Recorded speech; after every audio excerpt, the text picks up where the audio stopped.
Good evening, ladies and gentlemen. It is Saturday, March the 2nd, and welcome to episode 61 of The Wise Guys. I am one of your hosts. I am the Big Rican on Sports, Mike Martinez. And unlike Major League Baseball, this 61 does not come with an asterisk, but it comes with a special guest. And I'm going to bring in my co-hosts with the most, Mr. James Cornetti, JC Blue Note, and Jim. Jim, unfortunately, there is a disturbance this evening. Whether it be the tropical depression I'm dealing with outside, or it be the disturbance in the force that we have with us this evening. And, we've got 2 more months until May the 4th. Almost to the day, but almost that time. And there's only one way we can bring him in. Hopefully there's no ad. There's a damn ad. There's a damn ad. One job. One. It's an ad. Ladies and gentlemen, from his nearly 1,000 follower YouTube channel, it is the sporting Sith himself, Mr. John Rice. And John, good evening, sir. This has been a few weeks in the making because yes, be a lazy ass and go work the Super Bowl. Hey, I was a little bit busy. But hello, gentlemen. How are you guys doing tonight? Obviously swinging for the fences if I'm bringing that one out to start the night. Yeah, I was not expecting that so quickly. But well, that's because I asked Jim to find lightsaber sounds to put on the soundboard, and we still haven't done that yet. Oh my gosh! Yeah, that would probably be less of a copyright strike than playing the actual theme music. So, by the way, that was the theme from Star Wars, written by John Williams. In case we get hit, there you go. Just put it in the disclaimer. Listen, again, since they couldn't make money off of it, could we probably just use like the Spaceballs theme? Okay, John, I brought this up to Jim on the phone the other day. When you're on, we have to start a counter somewhere on how many either Mel Brooks movies or non-sports related movie hits we take. That's so funny you said it because I was just about to say it's Headley. It's 2024. She could sue us. So we can sue her. You know what, dude? Last month it was 50 years. It was 50 years for Blazing Saddles. Or is that from the Little John, Big Chuck and Little Big John? Chuck and Little John. Oh my gosh, that's amazing. Go ahead. I'm sorry. It was 50 years ago for Blazing Saddles already. You said 50? 50 years. Wow. 1974. And, we can go crazy like that because whilst you are only risking your lives, I will be risking an almost certain nomination for Best Supporting Actor. Yes. Oh my gosh. So we got a lot to get to tonight, gentlemen, because there's a lot of stuff going on. On top of one thing we weren't going to talk about, but I'm just going to bring it up real quick. The most expensive college basketball ticket is tomorrow, 3:00 from Iowa, as the regular season Big Ten champion Ohio State Lady Buckeyes take on Caitlin Clark, 17 points away from the all-time record at Iowa in the final. I think it's the final Big Ten game of the season, right, Jim? Final Big Ten regular season, because conference tournaments start, I want to say, as early as Tuesday. So craziness. March Madness is turning into April Madness. Basically. Well, dude, I was born on Super Bowl Sunday. That was January 21st. You worked the 10th, the 10th, 11th? Yeah, 13th, I think, something like that. Yeah. Yeah. But it was. Now it's February. Second week of February. So speaking of, we've been waiting a few weeks to do this. So Jim, if you would hit the hat trick music, let's get this sucker underway. It's the 3 biggest topics in the... That's the... Wrong one. I have 2 of them on that. It's the 3 biggest topics in the world of sports from the last week. Get ready for the Wise Guys hat trick. So you see, John, we're even upping the production value from the time to production time. has really stepped up. And I'm also loving the blue lights in the background, Jim. It's looking great. I'm liking this. Look at this is amazing. I'm on like a professional show now. Let me turn the blur off. You're not. Look at that. That's phenomenal. He's got the Al Bundy Polk High jersey on the wall. That is, what is it, 5 touchdowns in one game? 4. 4? Oh. So speaking of 4 touchdowns in one game, we've been waiting a few weeks to do this, and we have the ability that I don't think. Here we go. Jim, in the second half is when Mike and Jim use the soundboard to piss each other off, not the first. So funny. But we've been waiting a few weeks to do this, and the Sporting Sith in Vegas is really where we wanted to start the episode, because quite honestly, neither one of us two schmucks will ever know anyone outside of you that ever works a Super Bowl. Oh, yeah, we forgot one thing.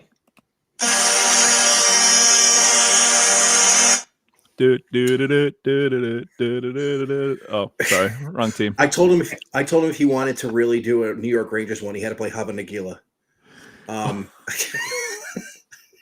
We all played NHL 94 in the Genesis. Yes, we did. Look at Little Wayne's legs kicking. Look at his legs kicking. Little Wayne. It's not so much me as it's the guys on the ice. It's not so much me as him. Real quick segue before I start the timer. More fun, NHL 94 or Mutant League Hockey? Ooh. I have to. I'm going to go off script on that. I'm going to say just the generic NES ice hockey. When you had the 3 different players to choose from, there was like the real skinny, super fast guy. There was the medium-sized guy who was just really good, and then there was like the fat bruiser guy, Cartman. And then whenever they'd fight, they'd all get in like this huddle, and they'd just like we squirming, then boom, one guy would bounce out, then they'd squirm, and boom, one guy would bounce out. I was like, oh my gosh, this is so fun. I mean, but yeah, they're all playing second fiddle to Blades of Steel. I was going to say true. Blades of Steel was right up there, though. Blades of Steel was right there. Little known trick that a lot of people forget: if you hit A and B at the same time when they tussle, you don't instigate a fight. You get a penalty shot. Oh, I had no idea. Yeah, if you hit A and B at the same time repeatedly, they'll blow the whistle and you get a penalty shot, and they still send the other guy off. Interesting. Wow, little cheat codes. How many times did Frank want to punch you in the face for doing that? I want to know that. We never used to really play against each other in a lot of games. It's because it's I was actually playing that a lot of the times while he was out with his buddies or whatever. So Frankie wasn't big sports guy, sports game guy. It's he was playing more like Castlevania stuff. Nice. Still perfect. So John, I want to talk to you about what the inside was like there, because the pictures you sent, the one of you and your dad was great, by the way. Oh, thanks. The picture from the booth of the scoreboard was epic. And listen, man, you had a really damn good game. Oh my God, I've been fortunate enough in my life to have some very fortunate family connections into the NFL.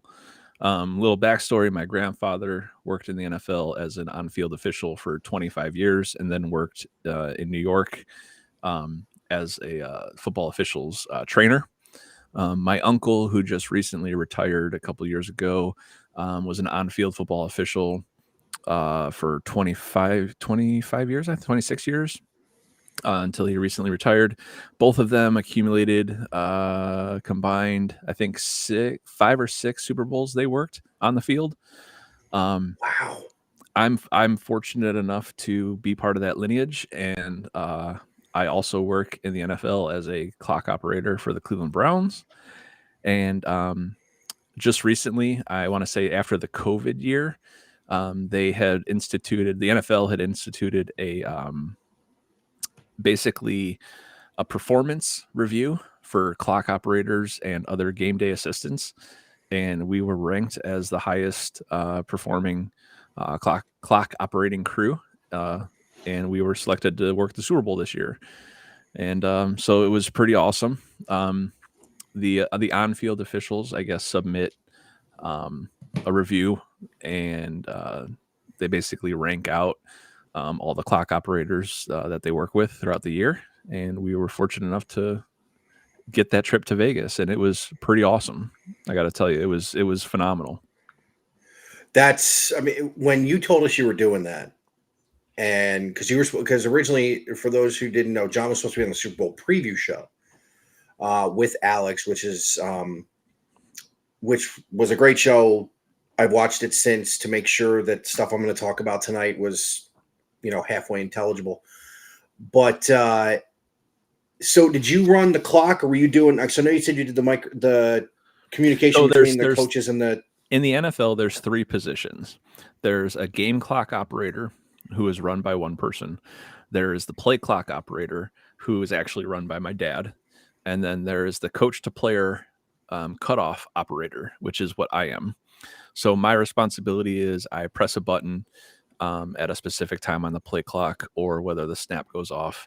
And it basically eliminates all communications from all radio communications from the coach to the quarterback or whatever player has the microphone in their helmet. It cuts off all communications, both offense and defense. So there's one button that cuts it all off. So, and that's my job. I do not get to hear any conversations. I do not get to hear what is said. There's just a box with a button on it, and I basically just press and hold it, and I keep it shut off while the play is live. And then as soon as the play is over, I release the button to allow them to communicate again. So when Belichick goes to, slip you $500 under the table for inside information, you can pocket it because you still can't hear what's going on. That does not happen. I can promise you that. Guys like Bill Belichick don't even know my name. Well, and trust me, in what you do, you don't want these dudes to know your name. No, exactly. And we consider ourselves, the 3 of us in the booth consider ourselves an extension of the football officials on the field. I'm also a college football on-field official. So, and I'm looking to move up the ranks. I'm currently Division I in the FCS level, but I'm looking to move into the FBS level. Hopefully going to be doing that within the next year or 2 here.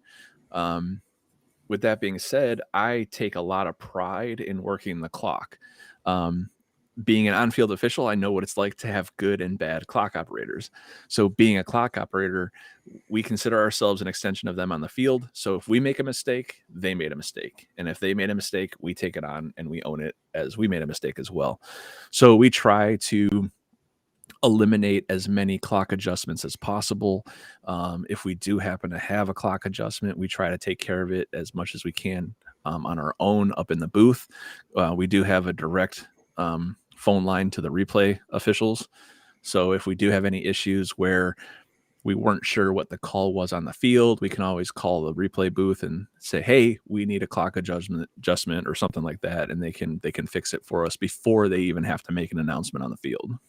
Because there were several instances of that, especially in the fourth quarter and overtime. So you were pretty much on the phone with them for a good chunk of that, the late stages of that game, I would imagine. Well, I think we called them once throughout the entire game. Really? And I think there was one time where we weren't sure.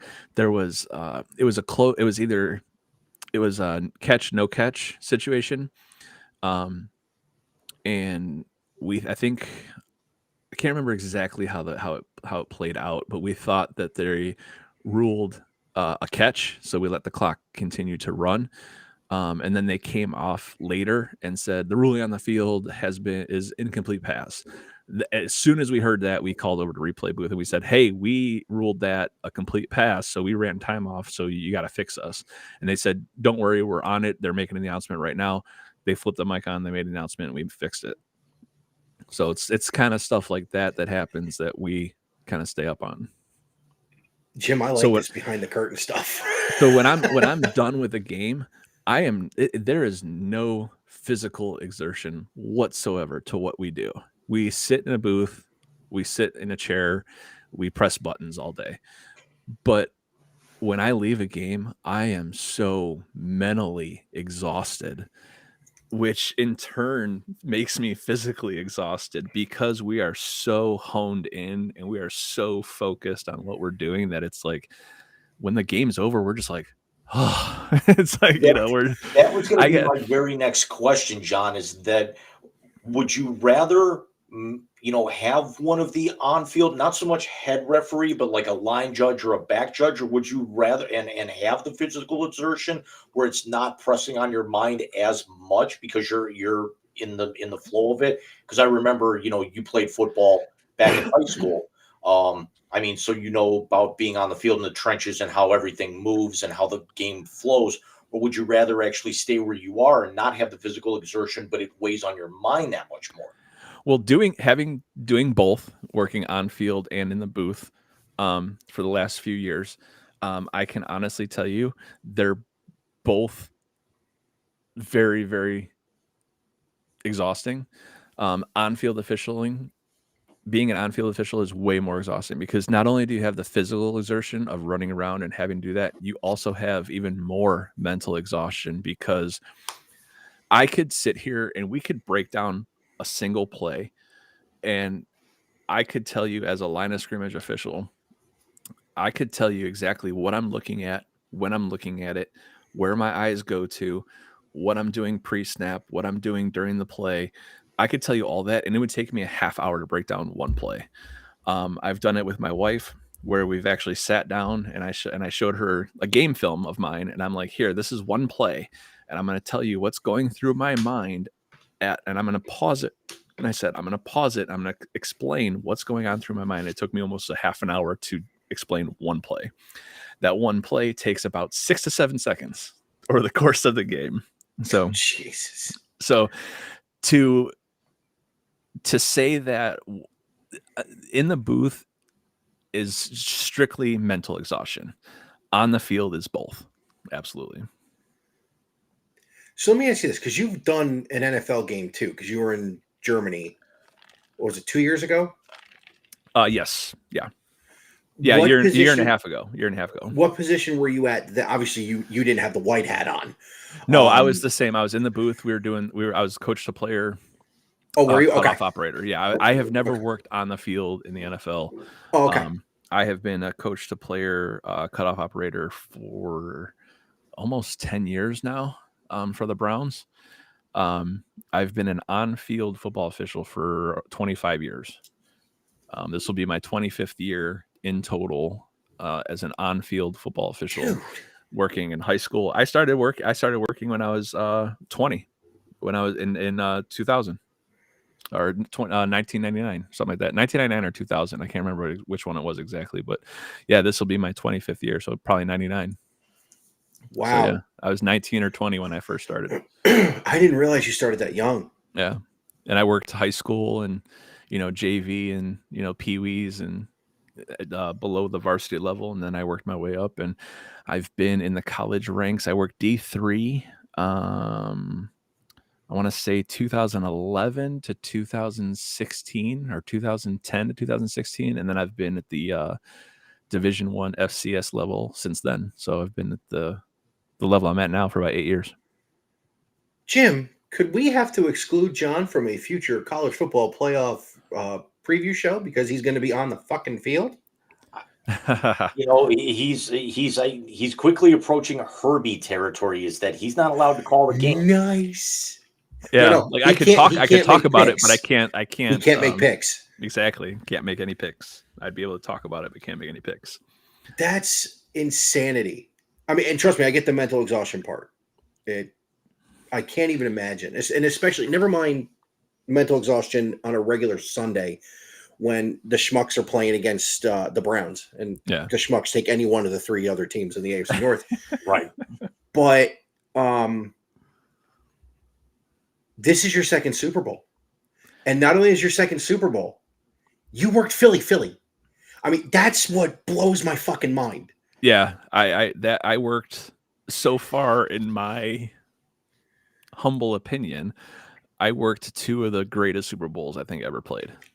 That's not it's not an opinion, dude. That's stone cold fucking fact. I worked New England and Philly, where they broke pretty much every single record in the record book as far as offensive stats. And I got to see Justin Timberlake at halftime. That was pretty cool. And then and that's where wasn't that the introduction of the Philly special? Yes, it was. Wasn't that the first time they ran it? They didn't do the tush push. They didn't do the push yet, but they did do the Philly special. But the funny thing is, you had nothing to do with that button either, because he just walked over to the side. Have you ever seen the video? No, I haven't. No. Nick Foles walks over to Doug Peterson. They decide to call timeout. He goes, "Hey, you want to run Philly?" And Doug Peterson looks at him like, "You beautiful bastard." That's the look on his face. He goes, Yeah, do it. Yeah, so that was It awesome. It was one of the greatest Super Bowls of all time because it was one that Brady lost. Rare, look at that. rare occasion. Very rare. Brady lost one that he didn't have tape on. Yeah. But think of this though, guys. Like I know there's a lot of people out there that trash Tom Brady. But not only was the dude like think of this. He's had 3. If you break his career down into thirds, he had 3 Hall of Fame careers in one career. Not only did this guy go to the playoffs, he essentially went to the Super Bowl every other year. You look at how many Super Bowls he went to and how long he played in the league. There's never maybe a position player, because if they get lucky through free agency and stuff like that, or they could be, on a team that makes the Super Bowl or every couple of years or whatever. But there is not going to be a quarterback that ever matches that. Unless Mahomes does it. I don't think so. I don't think he'll have the longevity to do it. Well, he's been to 4 already, and he's 28. So I mean, he's got 7 more to go, 6 more to go. Yeah, 6 more to go. That's 6 more he has to get to. That's just think about that. He has to get to 6 more Super Bowls. That's insane. That's insane. Just by the way, I wanted to give you another shout out because in both of your Super Bowl appearances, sir, a person from Cleveland Heights has won a Super Bowl ring. You are absolutely right. That is the absolute truth. As 3 brush kids, the fact that you're playing up Heights High. There's a reason for that. They were a stone's throw away from us. They were a stone's throw away. Literally, but here's why. They're the only 2 people from Heights High that I've ever either seen on a video or interacted with. Wasn't a douche. And if I'm lying, I'm dying. I agree. You realize the conversation that took place the last time the 3 of us were on this show together? Wait, hold on. Was the last time we were on the show together when you were talking about your dad and the whole stepmom thing? Stuck a dryer, yes. I can't even fucking do it. We need to move on. Jim. Yeah, that's why Jim, we need to hit the Ross Geller. By the way, Jim or John, I recorded Bobby doing that a few days ago. Shut up, shut up, shut up. Oh, you mean Shut up! Shut up! Shut up! I had Bobby say pivot the other day. That's going on the soundboard. So, Jim, let's get to topic number 2. All right. So before we head over to topic number 2, let me pause here. You guys can do what you need to do. I need to run upstairs. I need to put the kids to bed, and then we will come back down. So let me go put the women and children in bed, and we'll go looking for dinner in a minute. See you soon, Joe Kane. Oh, Jesus. Dude, I didn't realize he was a referee for so long. We'll bring John back on here in a minute. It's a little too early for halftime. Yeah. Hey, the thing I was looking at and kind of smiling before, I guess Acuna's knee is bugging him again. I saw that. I don't want anybody to get hurt, but as a Met fan, you can't help but kind of smile. Hey, real quick, something I wanted to bring up to you. Actually, I wanted to ask you, what's the traction for the stadium going on out there? Because I did some number crunching, and you're going to laugh. I haven't heard. I mean, now that football season's over, and then the story's a week and a half old now, it's not talked about as much. I haven't really paid attention to most of it because the big story that came out of Cleveland in the last 48 hours was Notre Dame College closed. I saw that. When we used to go out for vacation, you remember, I started going out there in 1989, maybe even 88, for Thanksgiving every year. So I remember the Here We Go Brownies of the Bernie Kosars and the Ozzie Newsomes and Ernest Biner and all those boys. I used to take BP on that little baseball field. Remember the old beaten up one that was right in front of the school Yeah. for years? I used to take BP on that with my father when we come out because I was a shocker, big baseball guy. When I saw that, I was floored because they'd come so far. I mean, they're co-ed. They had softball and baseball teams that were very, very good. They were fielding a football team that was halfway decent. And the college had just expanded after purchasing Regina after they closed a decade ago. Yeah, no, I know. It's unreal. So here's the math I did, and follow me with this, if you will.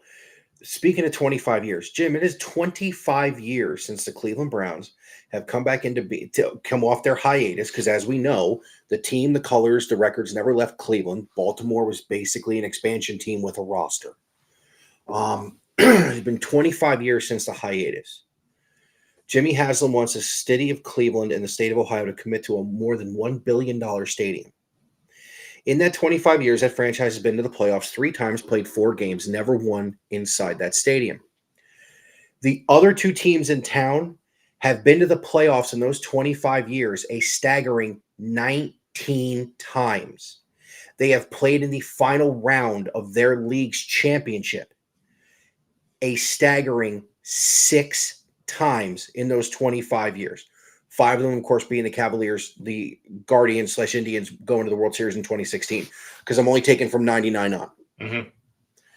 The other 2 Indians playoff or World Series runs were 95 and 97. Right. They have won their division 17 of those 19 times. But this motherfucker wants to sink $1 billion into a stadium for that fucking franchise. It's still how? It's still how? Now. How? We'll get John. That's my question. When he comes back, real quick before we pivot to topic number 2, which he also would be an expert on. But again, the question there is, and I've asked this before, with the success under multiple rebuilds that the other 2 franchises have had, how the fuck is that still Brownstown? I don't get it. This is always, I don't like it. Tribe's been there longer. But Tribe's been there longer. Right. But this is always going to be a football town. It's always going to be a football. Which they were 1-31, and they were still the talk of this town. And the Cavs make their playoff run, and everyone, like 2 weeks after they get knocked out of the finals by the Warriors, those 2 years, they're talking Browns again. But here's the killer. The city of Cleveland, for one night in 2016, was the center of the entire sports world. In one building, you're giving out the rings for the greatest comeback in NBA history. And across the fucking street, they're playing Game 1 of the World Series against the Cubs. Hell, not even across the street. It's it's literally spit in the wind. You're there. Yeah. People say it's across the street. No, it's the driveway to the parking garages. Exactly. It looks like a street because of how wide they made it so you can get in and out. We'll go from there.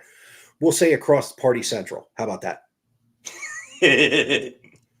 But I just don't fucking get it. I don't. I think it's also because it's really not been the greatest stadium because they had to rush it because, remember, they got granted the team within 6 months of them leaving. So they had to put – you can't really build a stadium in less than 3 years. Jim, they had almost 4. They had almost 4. But if they didn't drag their feet taking the old one down, they would have been fine.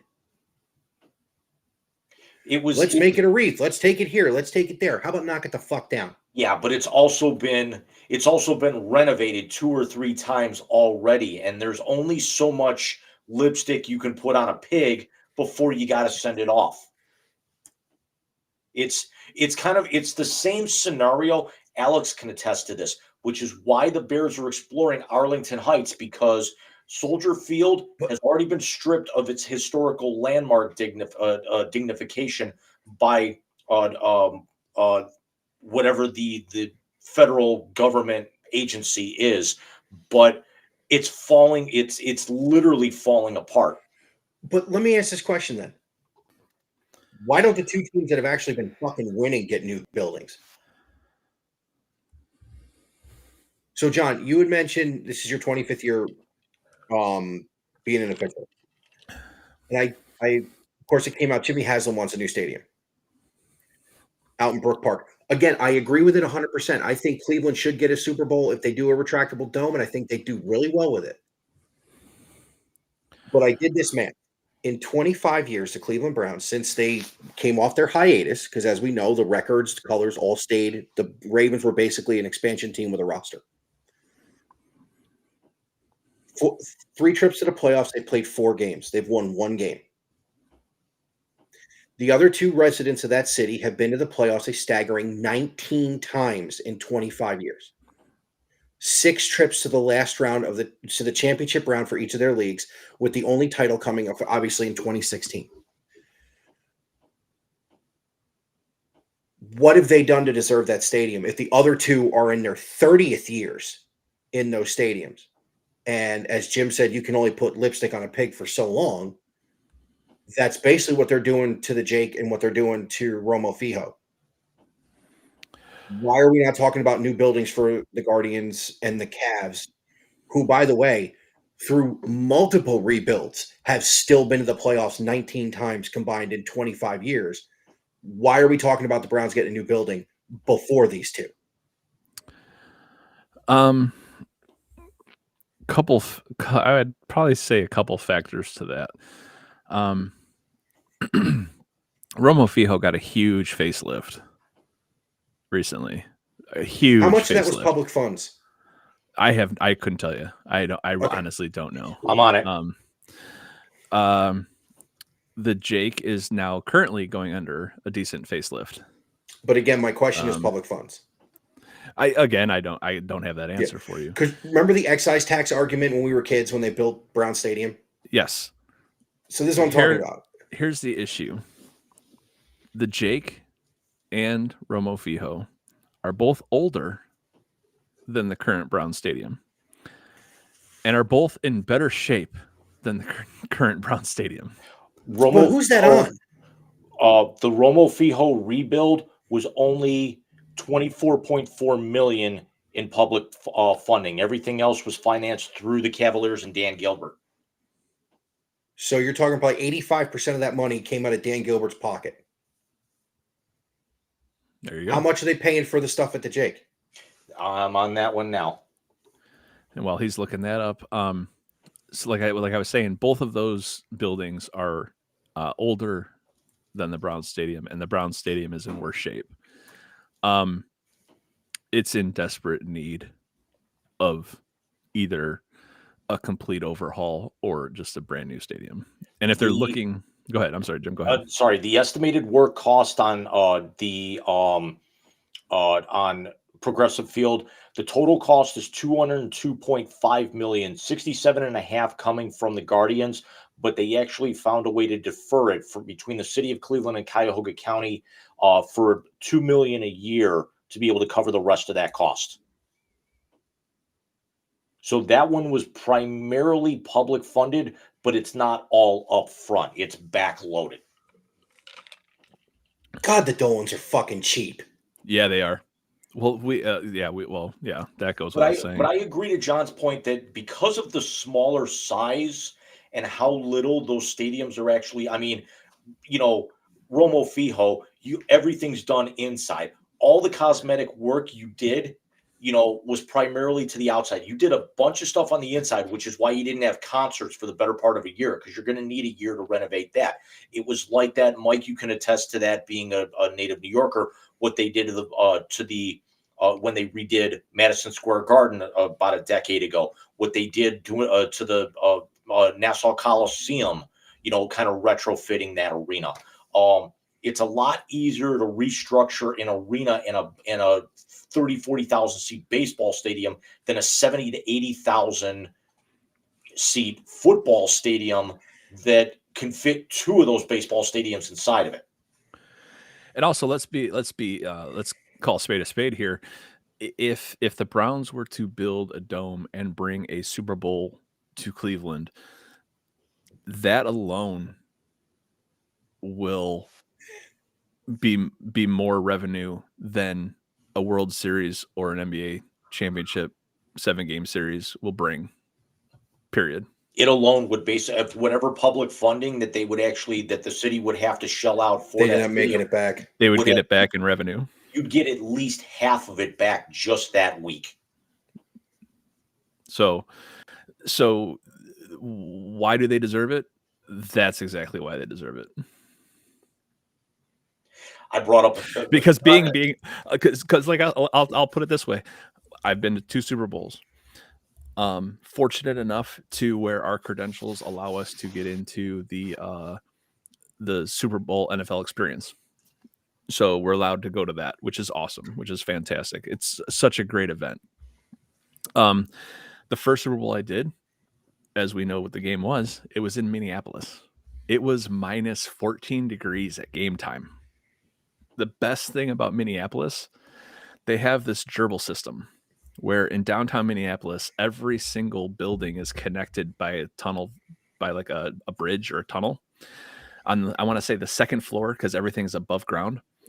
So on the second floor, you connect to like every single building in the entirety of downtown Minneapolis. So you never have to step foot outside. Okay. They still had a very successful NFL experience in minus 14-degree weather. Fast forward to Las Vegas. We all know that Las Vegas can easily handle an event like this. The city itself can handle an event like this. It's a tourist town. It's a travel destination. Any given weekend, it could see millions of people. This was a different level. This was a different monster. The city itself did just fine. I think the event struggled. And I don't mean struggled as far, it was a very successful event. Don't get me wrong. I say it struggled as far as I don't think they realized just how many people were going to be at this NFL experience event. So, I mean, you have people coming from all 32 franchises to go to Vegas. And they're like, you know what? I'm going to Vegas. I'm going to party for a weekend. I'm going to have some fun. I might not go to the game, but I'll go to a casino or I'll go to a sports bar or I'll go to somewhere and I'll watch the game. And then I'll go back to or a sports book or whatever they may be. But you have New York Jets people coming in there, Detroit Lions people coming in there, Miami Dolphins people coming in there, all because they want to go to Vegas. They want to go to Vegas for the week. Or the weekend or whatever it is. They're not there specifically for the game. Sure, they'll watch the game on a TV somewhere because they might not actually go to the game, but you have people making an entire weekend of it, especially like Miami Dolphins fans, Bills fans, Ravens fans who bought tickets and got prepared to go thinking that their team was going to make it. So now they're like, you know what?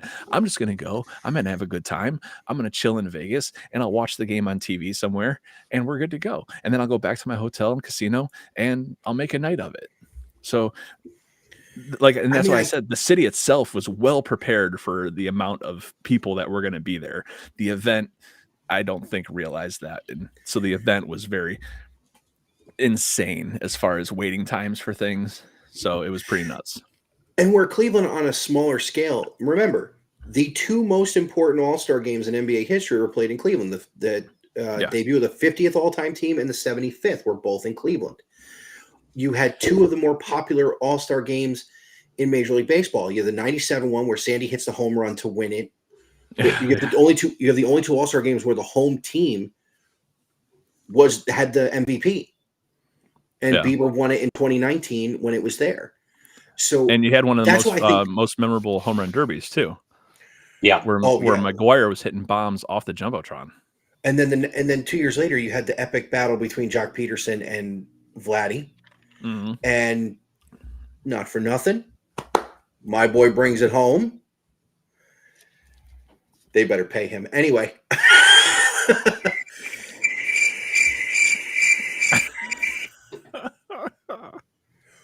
One more snide comment. I bring up a name you're not going to like. That wasn't a comment. No. He knows what I mean. Oh, I know who he's going to bring up, but the fact is he decided to sit tonight, and they got beat 7-1. I don't care.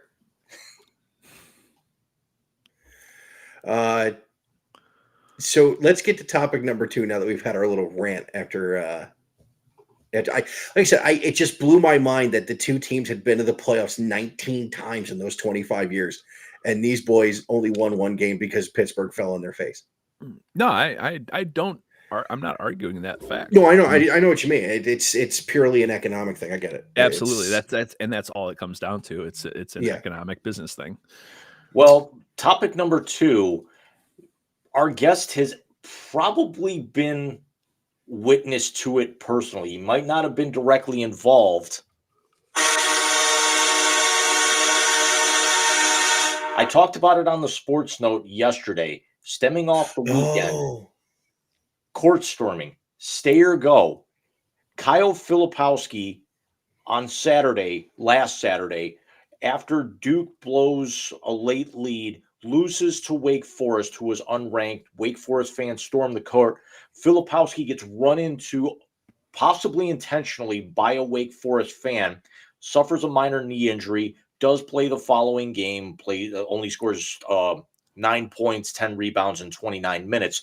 But it wasn't the first time that it happened to somebody who's a prominent member of a national championship franchise, or I should say school. Caitlin Clark was run into back on January 24th after Ohio State upset Iowa in Columbus. We've seen it probably 6 or 7 times in the last month. And then with the conference tournaments, the smaller one-bid schools starting as early as Monday at the host school of the top seed, we could probably still see it a little bit more.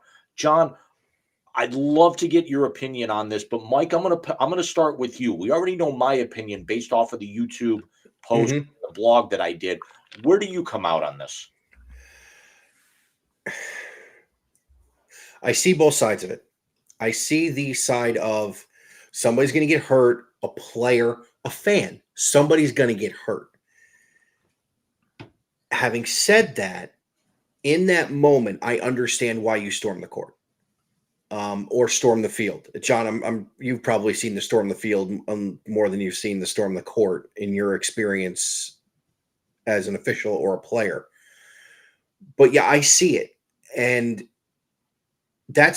I can see both sides. But as far as the injuries go, you have got to figure out, and you've got to put it in these teams' heads, that the last thing you want to do is try and injure somebody in the other team, because if you got to play them again and they go off and you lose, it could cost you. Like Sunday, or like tomorrow, if she goes off for 50 just to spite Ohio State, it's a mark on their shot at the tournament.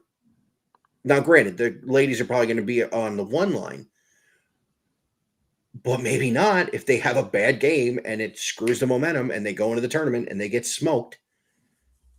There's your 2-3 seed and a possible upset. Jay Billis said that people should be cited legally. Shut up. Stop being the guy with the get off my fucking lawn shit.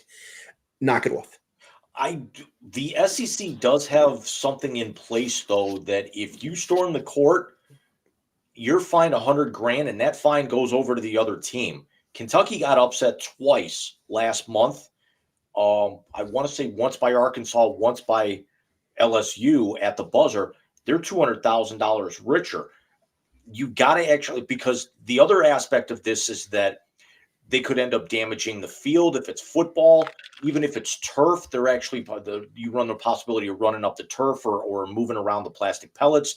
You get these kids who want to climb up on the backboard. Who's to say that stanchion, the hydraulic, doesn't break and that 400-pound goal doesn't come down on somebody, or they're hanging from the rim and that safety glass gets all over everything? Yeah. Hey, John, Jim, which one? I'm sorry. Go ahead. Which one of the backcourt members of Kentucky you think pocketed that $200,000? Beast mode.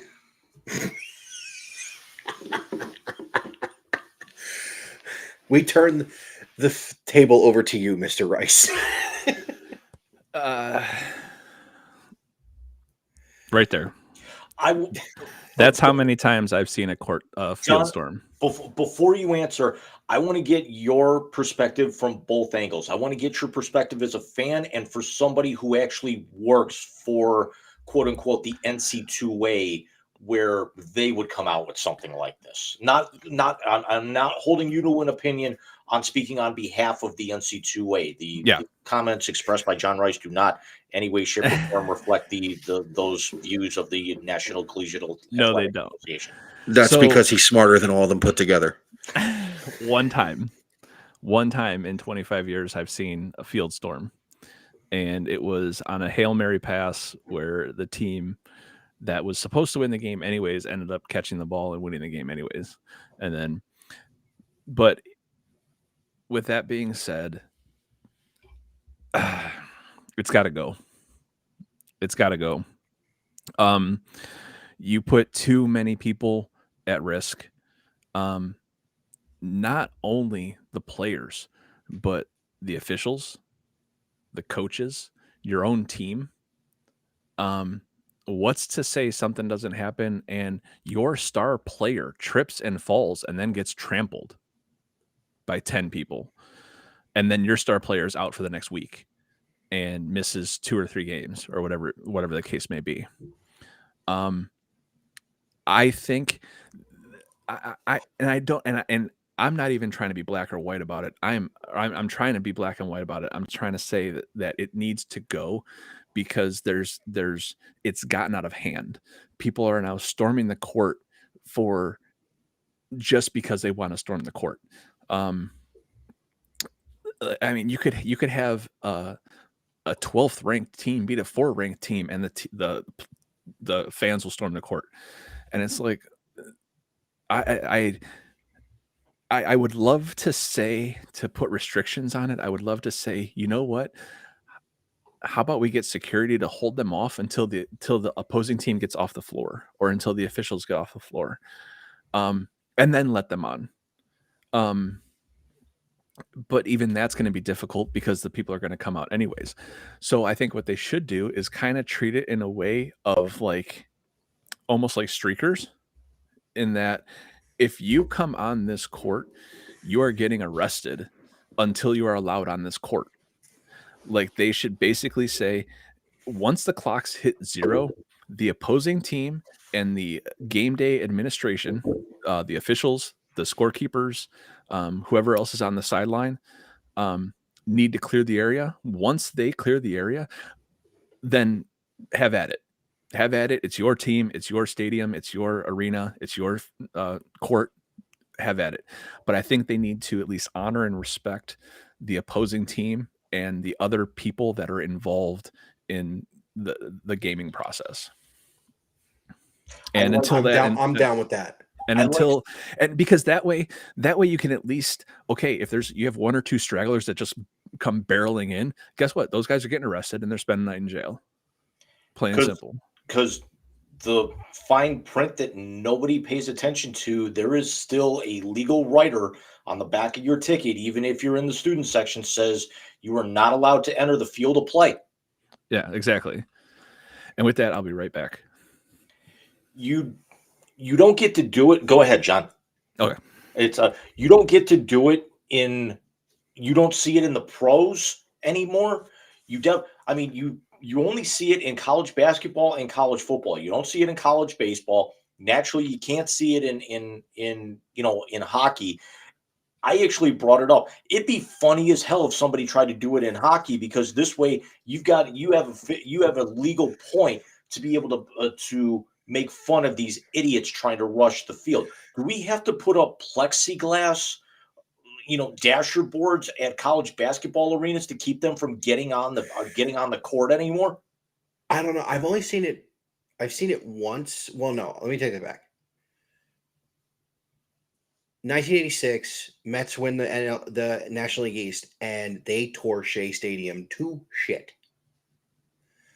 To the point where they clinched the pennant on the road. Game 7 of the World Series. If you ever watched the final out, you see the mounted NYPD come riding in from the fucking bullpen. Yep. to stop them from doing it, because Shea Stadium was in '69 they did it too. They tore the place up. Same thing '73. I've only seen it happen once outside of the college realm since then. And if you ever watch the final out of Santana's no-hitter, you will see a guy in a Gary Carter jersey come onto the field. They beat the fuck out of him. And if you there was a behind the scenes thing, SNY in the studio was going to go to post game, and you hear Chris Carlin, who does Rutgers games on the radio in basketball. He actually says, "Wait a minute, there's a guy in a Gary Carter jersey out there," which for me was very poetic because that's the year Carter had passed away. So I had no problem with him running on the field. But here's the thing: he can never go to Citi Field again. He's banned. Right. Like that kid that ran on when LeBron was it 2013. LeBron was there with the Heat. Kid ran on with the sign, "Hey, come home in 2014." Yep. Got banned, and then when LeBron came back, he was allowed back into the arena.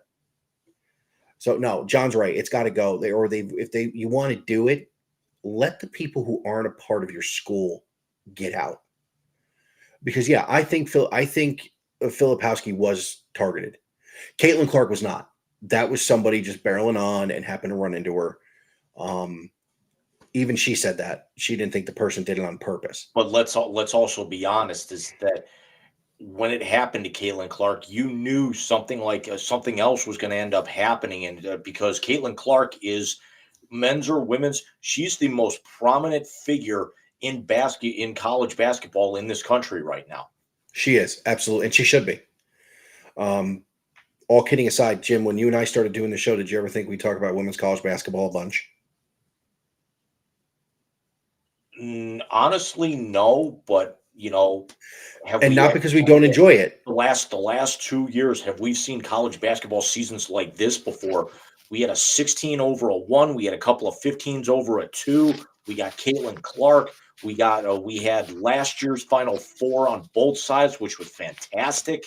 Yeah, no, absolutely. I knew we talk about college basketball, but you immediately think the men because that's March Madness, it's the tournament, the whole nine.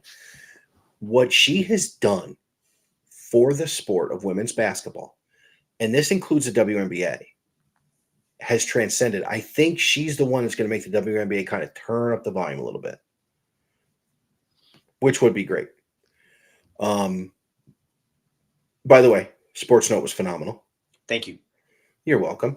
I watched it. Because the other aspect about this, again, going back to the property damage, remember that college football changed the way that the goalposts are installed to where you don't see them ripped down anymore because of all the money that they were losing and then the damage to having to reinstall them. Didn't it happen Tennessee, right? When they beat Alabama? It might have been that because I'm not 100% sure when exactly it was, but yeah, they climbed up and then they collapsed and then they injured about a dozen people. Yeah, and then it ended up in the lake. Plus, also, those things are 20, 30, 40,000 a piece or something like that. Goalposts? Whatever they are. Yeah, so I think they need to go. Short. Yeah, and John, I'm with you. I think if you told them, hey, you want to do this because it's your home court, cool. Let everybody else get the fuck out. I mean, if you look at the NCAA football, and I'm not voicing my opinion in any way, shape, or form, positively, negatively, any other way. But if you look at NCAA football, they really harp on player safety and things along those lines. So they have the targeting rule in effect for college football. They don't want people leading with their head. They don't want people leading with their helmet. So you get caught for targeting, you're ejected. You're either out the rest of that game, the first half of next game, depending on what the penalty is. There's penalties for that. And they do that. First series of the next game. Well, and that's only if you steal something at one of the big schools, Jim. That they don't. He's on a roll. And I don't want to say I applaud them for putting player safety on the front burner. That's an absolute. That's a must. Everything should be about player safety. But where does that come into play with court storming? At least in a football game, and we've seen it where opposing players get in fights. Yeah. With the fans that come Yeah. onto the field. And we've seen that over the course of the past few years. But at least in football, they're wearing pads. They Thank are you. somewhat more protected. I was just going to bring that up because you've got probably 150 to 200 people between team, staff, and personnel on the field for football, but you might have 20, 30,000 people storming the field, but it's a much, much larger space. But 90% of those people have some sort of pads or are already on the sidelines to begin with, so it's an easier exit for them. On a basketball court, you got 2,000-3,000 people coming, but the guys on the court are dressed the same way that the people are in the stands. Yes. Yeah. Absolutely. And now it becomes a player safety issue. We've seen now in the past couple of weeks, 2 players get injured. What is it? What's the line from program? Are you hurt or are you injured? Right. Well, if you're injured, you can't play. So we'll say we've had 2 people get hurt. We've seen 2 players get hurt. I won't say injured because they still have both continued to play. But still, where does it stop? Are we waiting for a player to get seriously injured and miss an entire rest of the season because of a court storming that happens in the first week of the season? But all in all, short answer, it's got to go. But that's, and hey, that's our opinions. That's it is what it is. Now, we've seen the opinion of Stephen A. Smith, Jay Billis, Seth Greenberg, some of the guys on CBS Sports. I'm going to pose the question to both of you. And John, I'm going to ask you first here for seeing and, being witness one of these firsthand. Are we not talking about this and I brought the point up with Mike while you had stepped out. Are we not bringing this up if this doesn't happen to the most transcendent women's college basketball player of the last maybe 5 to 10 years and a starting forward on a potential national championship contender in Duke? If we actually just see, a court storming and we don't have an incident, are we even talking about this anymore? Because at this particular point, we're seeing so many court stormings, it's starting to equate to diamonds. You see them so often, it's cheapening their value. I agree with that statement 1,000%. And that's what I was getting at in my initial answer, is that you're seeing you're seeing court storming for no reason whatsoever. So you're seeing people just run on the court just so they can get their quick selfie, and they got their phones in their hand. Everybody's running on the court like this. Everybody's running on the court like, oh my gosh, look at us, look at us. They're not doing it to celebrate the victory. They're doing it for personal gains. They're doing it for personal satisfaction. They're not doing it at all to celebrate the victory. You might have a handful of people.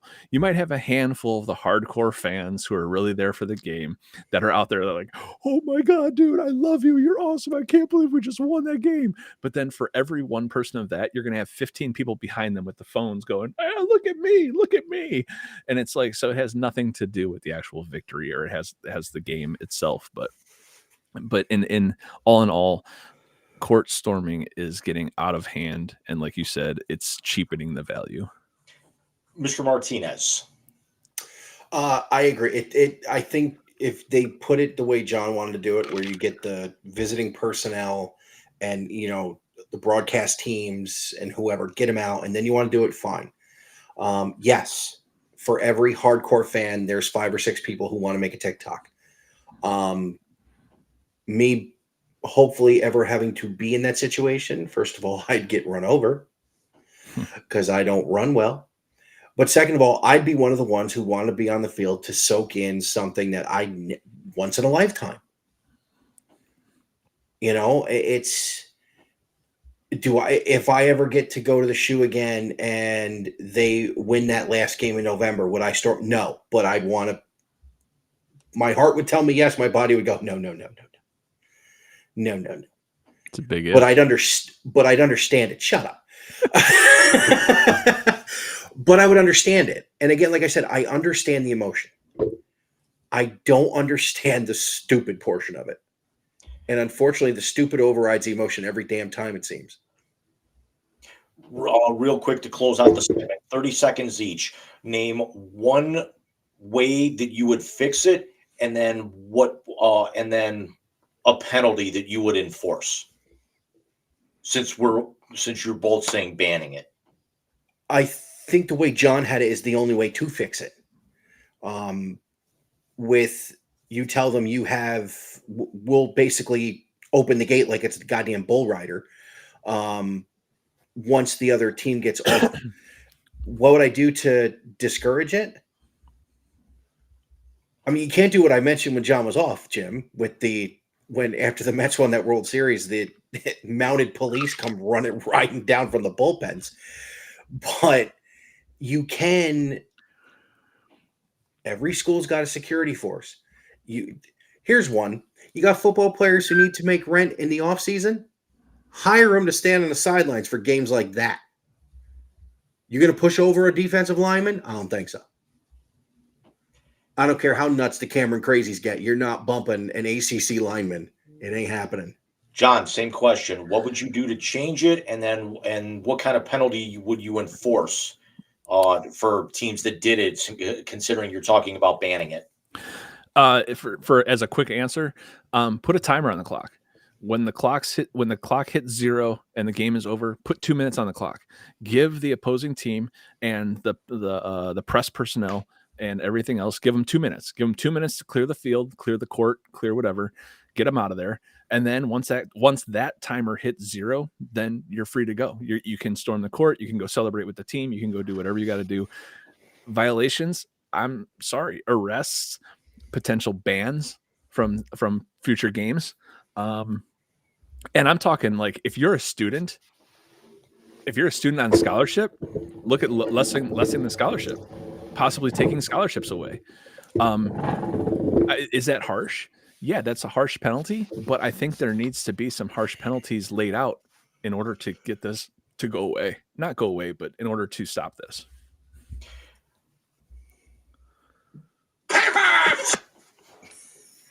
Final topic here before we actually head into halftime. Kind of still staying along with something that John brought up earlier of, treating it like a streaker. Well, the NBA right now is full of streaking. We've got the Boston Celtics, the best team in the NBA, have won 10 straight. Don't look now, but the defending champions have won 5 in a row and are 1 game out of the top spot in the West. And the Washington Wizards have lost 14 straight and are now the worst team in the NBA. Oh, yeah, they're now worse than the 26 consecutive loss Detroit Pistons. Michael, is anybody going to stop Boston right now? Right now, no. Like the Atlanta rotation when the calendar flips to October, yeah, someone's going to stop them in April and even May. Look, they've been to 1 finals. This group has been together since 2017.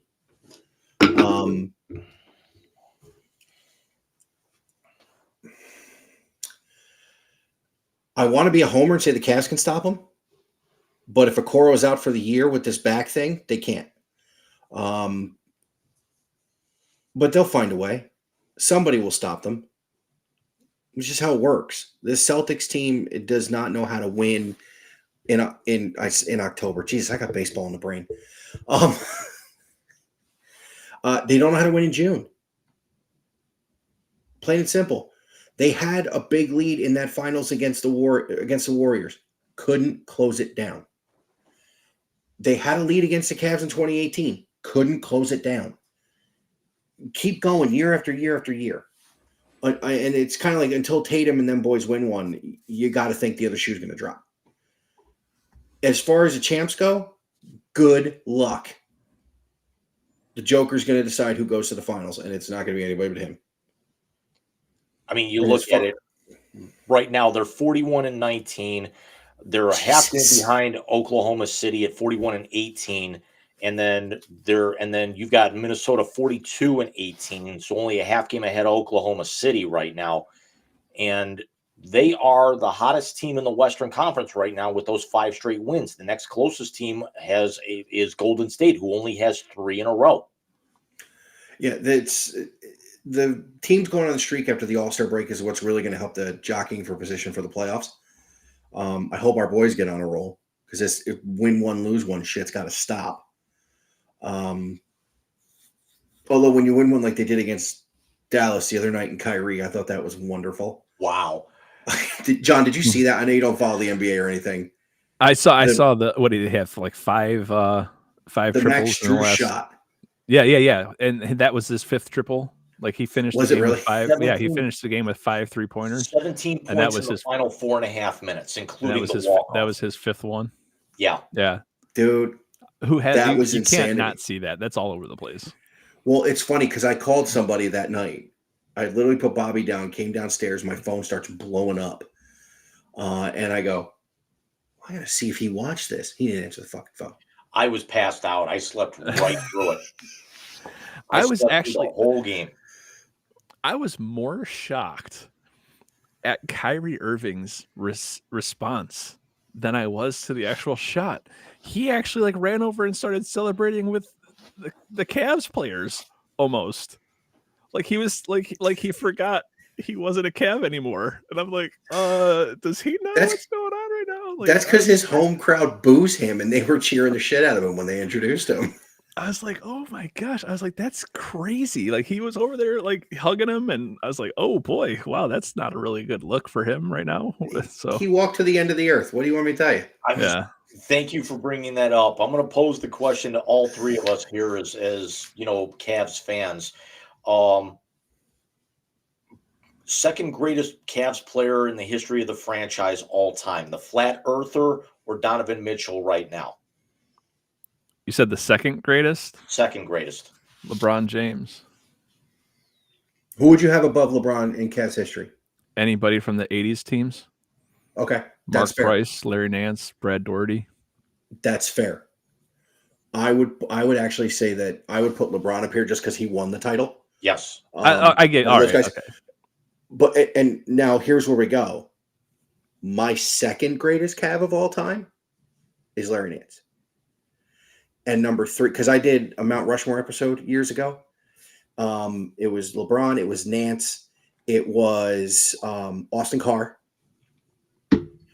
And I made the joke I should have had World Be Free on there. But who was my 4th? Oh, Mark Price was my 4th. I was going to say, what? Knowing you, Bobby Sura. Listen Sura. Listen to Sean me Kemp. right now.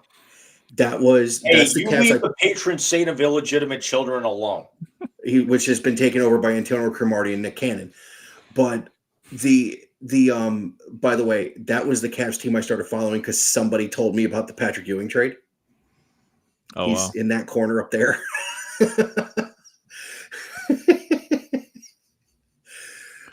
By the way, greatest backcourt in ACC history was a Heisman Trophy winner and Bobby Sura. Yeah. Yep. Yeah, it really was. Wow.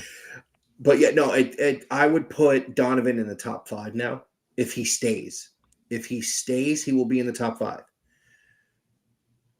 He would become top 2 if this iteration of the Cavaliers wins a championship. My number 2 would honestly probably be this is going to be kind of, it's so hard because those 80 teams were so good and there were so many good players on there. But I would honestly put Tristan Thompson up there. Oh, absolutely. That 16 team does not win the title without him. No. I mean, LeBron James aside, we all know how great he is. He was just he was Draymond Green. He was Charles Oakley. He was all of that rolled into one player. And Dennis Rodman. Like, you take all of their best qualities and put them on paper, and you have Tristan Thompson. I think that's a reason why they kind of got this little uptick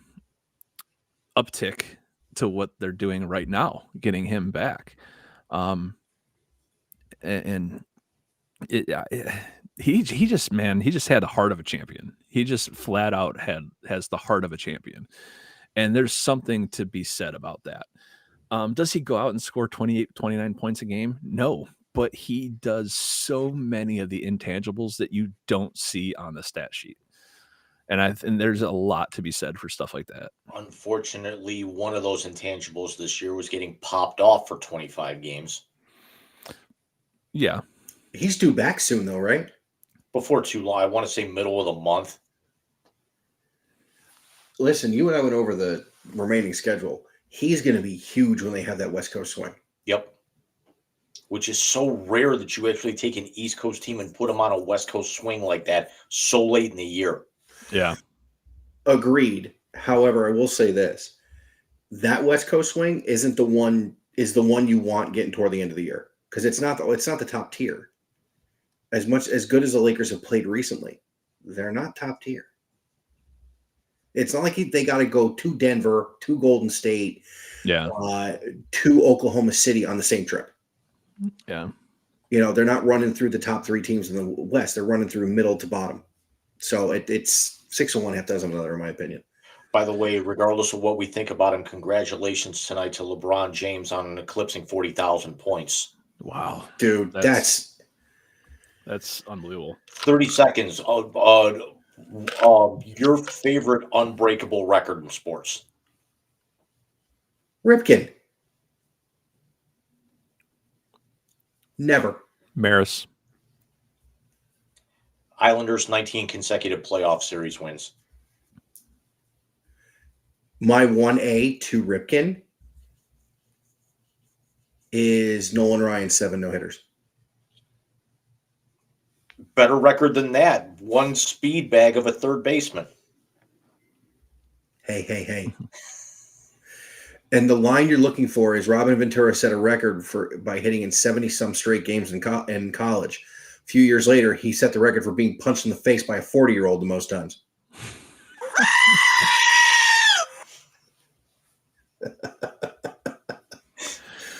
I also don't think anybody's getting to 40,000 points in the NBA either. Never. Yeah, I don't think that takes so much, not just longevity, but longevity with scoring. That's like the Tom Brady type thing. The longevity with greatness is just that it's unmatched. So, James, we're at 1:13. What do you say we take an abbreviated halftime? Take about 3 minutes or so, get the drinks refilled. Some of us stretch and hopefully hear a couple of pops, and come back and let's hammer the blast. And then the translator, I think, is going to be pretty interesting this evening. Yeah, let's get at it. We'll actually once I can get the graphic loaded here, if I can actually remember what the hell I'm doing. It's a rough one.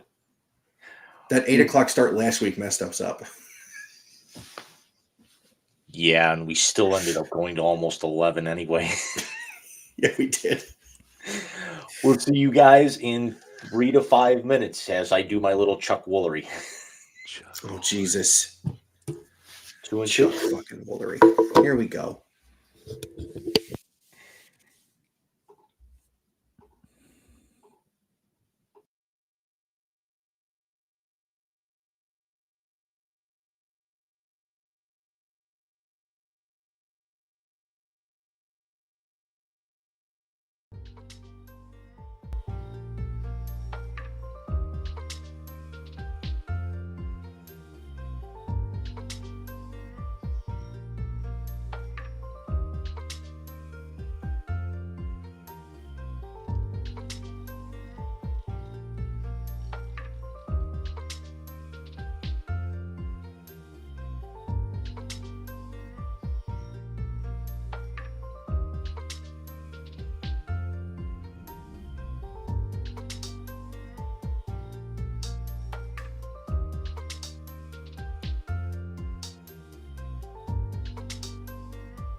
Hi there.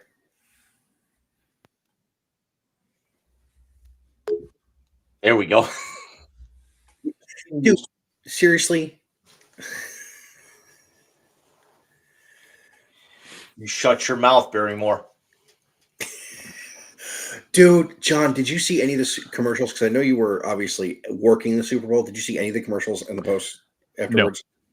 Okay. No, I have not seen anything. I mean, unless I've seen them in passing, I had no idea it was a Super Bowl commercial. The Paramount Plus one was epic.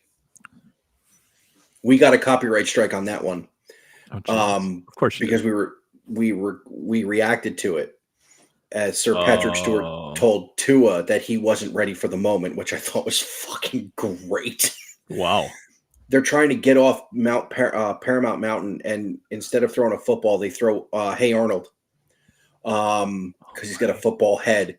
God. But at one point in time, Drew Barrymore goes, "You're not going to throw a child," and Sir Patrick Stewart spins around all angry and goes, "You shut your face, Barrymore." Oh my goodness, that is phenomenal. The copyright strike was not from playing the commercial. It was the fact that Creed was in the commercial. From The Office? No. The Creed. band. Apollo Creed? No, the band What? Creed. They were playing Take Me Higher. Oh, the band. As Arnold's flying through the air, they're playing Can You Take Me Higher? Oh my gosh. But the best wasn't even that. Is at the end, they go, "Well, will it help if you throw something that's like a pigskin?" And there's Peppa Pig standing next to somebody. Oh my goodness. Please tell me your son's not into that. No. He likes Thomas the Train. He likes all the train shows. Little Engines Go, Tatipo, Mighty Express. Mighty Express. We watched that on Netflix. Yep. He's in all the train shows right now. Bobby's a Paw Patrol kid. He watches Paw Patrol on occasion, but he was on a Bluey kick for the longest time. Bluey's cool. Yeah. I find myself watching Bluey. I find myself watching we watched the movie, the Paw Patrol movie, so we have Paramount Plus here. Banger. Not gonna lie. Wow. Awesome. It was pretty badass. Some of the voice actors are pretty good too, and then you saw that the Kardashians were involved and you stopped watching it. So anyways, James, what's in the blast this evening, sir? Oh, we're loaded tonight. We've also got some visual aids that I need to queue up. But let's start there. Report came out. Michael, why don't you take that one? Because I actually just read it right before we came on air, but I guess you had seen it like yesterday? It was before that. He did. Johnny Manziel, our favorite alcoholic quarterback, has come out and said that he is going to be not going to the Heisman Trophy ceremony until the NCAA reinstates Reggie Bush's Heisman. Which I get. He was on Shannon Sharp's show, and he goes, "Listen, I was doing far worse than what Reggie did, and I still have my Heisman." So I get it. I agree with it. I think taking the award away from somebody that didn't kill anyone, OJ, is probably a stupid thing to do.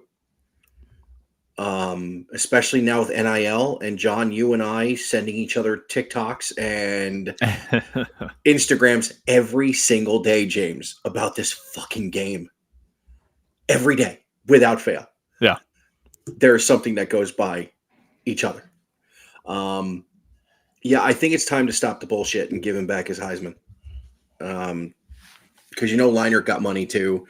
They were all doing it. So give him back his damn Heisman. The guy earned it. He was maybe one of the top 5 running backs of all time in college football.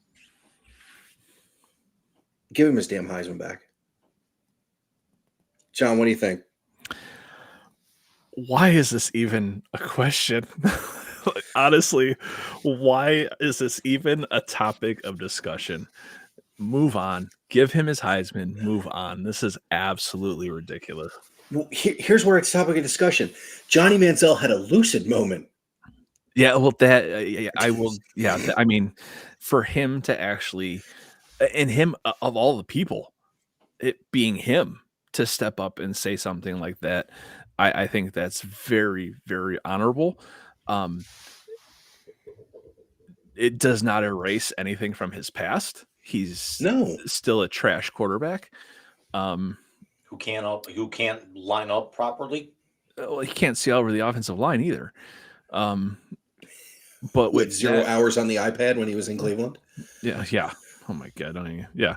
But I'm not even gonna say that is a testament to his character, because we all know his true character. But for someone like him to come out and step up and say something like that, it means something.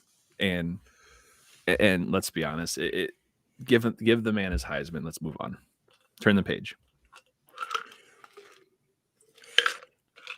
I don't Anything, want to Jim? have it because I just don't. The less that Johnny Manziel is going to be on my TV during the Heisman presentation, I don't care. Yeah. Very true. Jim, why don't you take us to the next couple? Because that's more your realm than mine and John's. Yeah, we had a UFC fight night, and I didn't even know about this until I was actually like scrolling through ESPN, like literally before we came on. But I got some visual aids here. Ooh. We've got Oh. 2 one-punch or one-shot knockouts that in the same card. Mikey that like are- pictures. Yeah, that are worthy of being played. I'm going to cue the first one up here.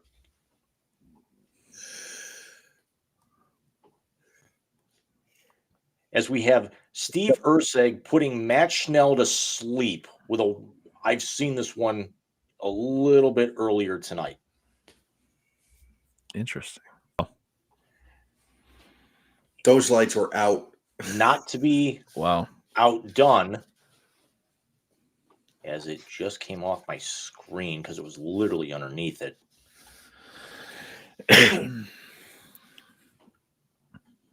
that remind you of foul balls to the face, John? I as many as I've taken, I never got dazed. I never got woozied. I never like saw stars. Maybe because I have nothing really upstairs to shake. But Yeah. but no, I've only seen stars once. I can't say I've seen stars one time in my life. And God rest his soul. It was practice, my senior year, football practice.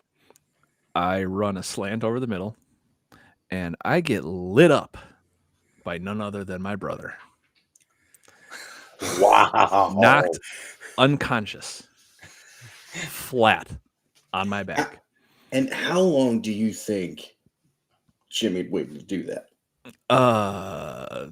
He was probably 16 at the time, so probably 16 years. Bro. So yeah, that was the only time I'd ever been. Let me say this: knocked unconscious legally.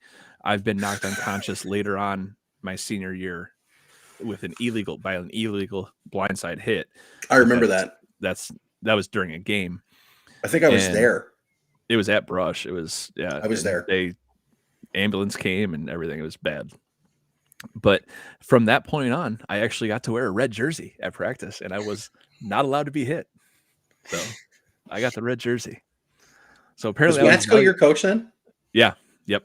So apparently, I was valuable enough to say, "Hey, we can't hit this guy during practice anymore."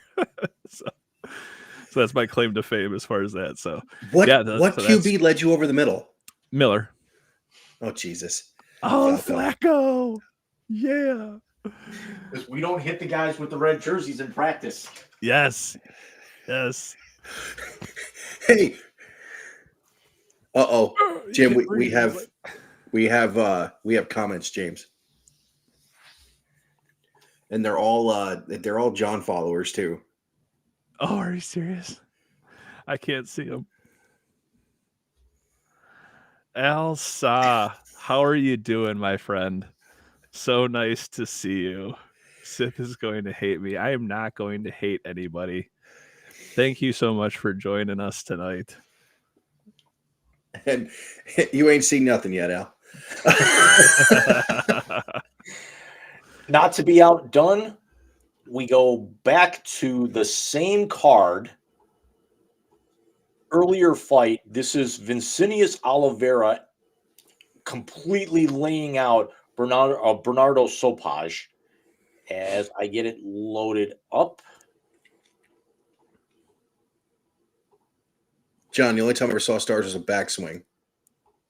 Oh, okay. It sucked. Wow. Like origami. Wow. Here's my question. Why the fuck you do that to yourself? Why? I understand it. Boxing, maybe. That, not so much. I shadow box it 6 days a week, man. It's but you will never see me stepping in a cage. No. Nope. I'll handle my business, but I need to be risen to that level.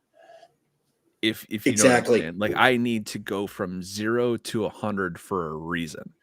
Like I can't just go into an octagon, go into a cage, and just all of a sudden have that rage. I can't do that.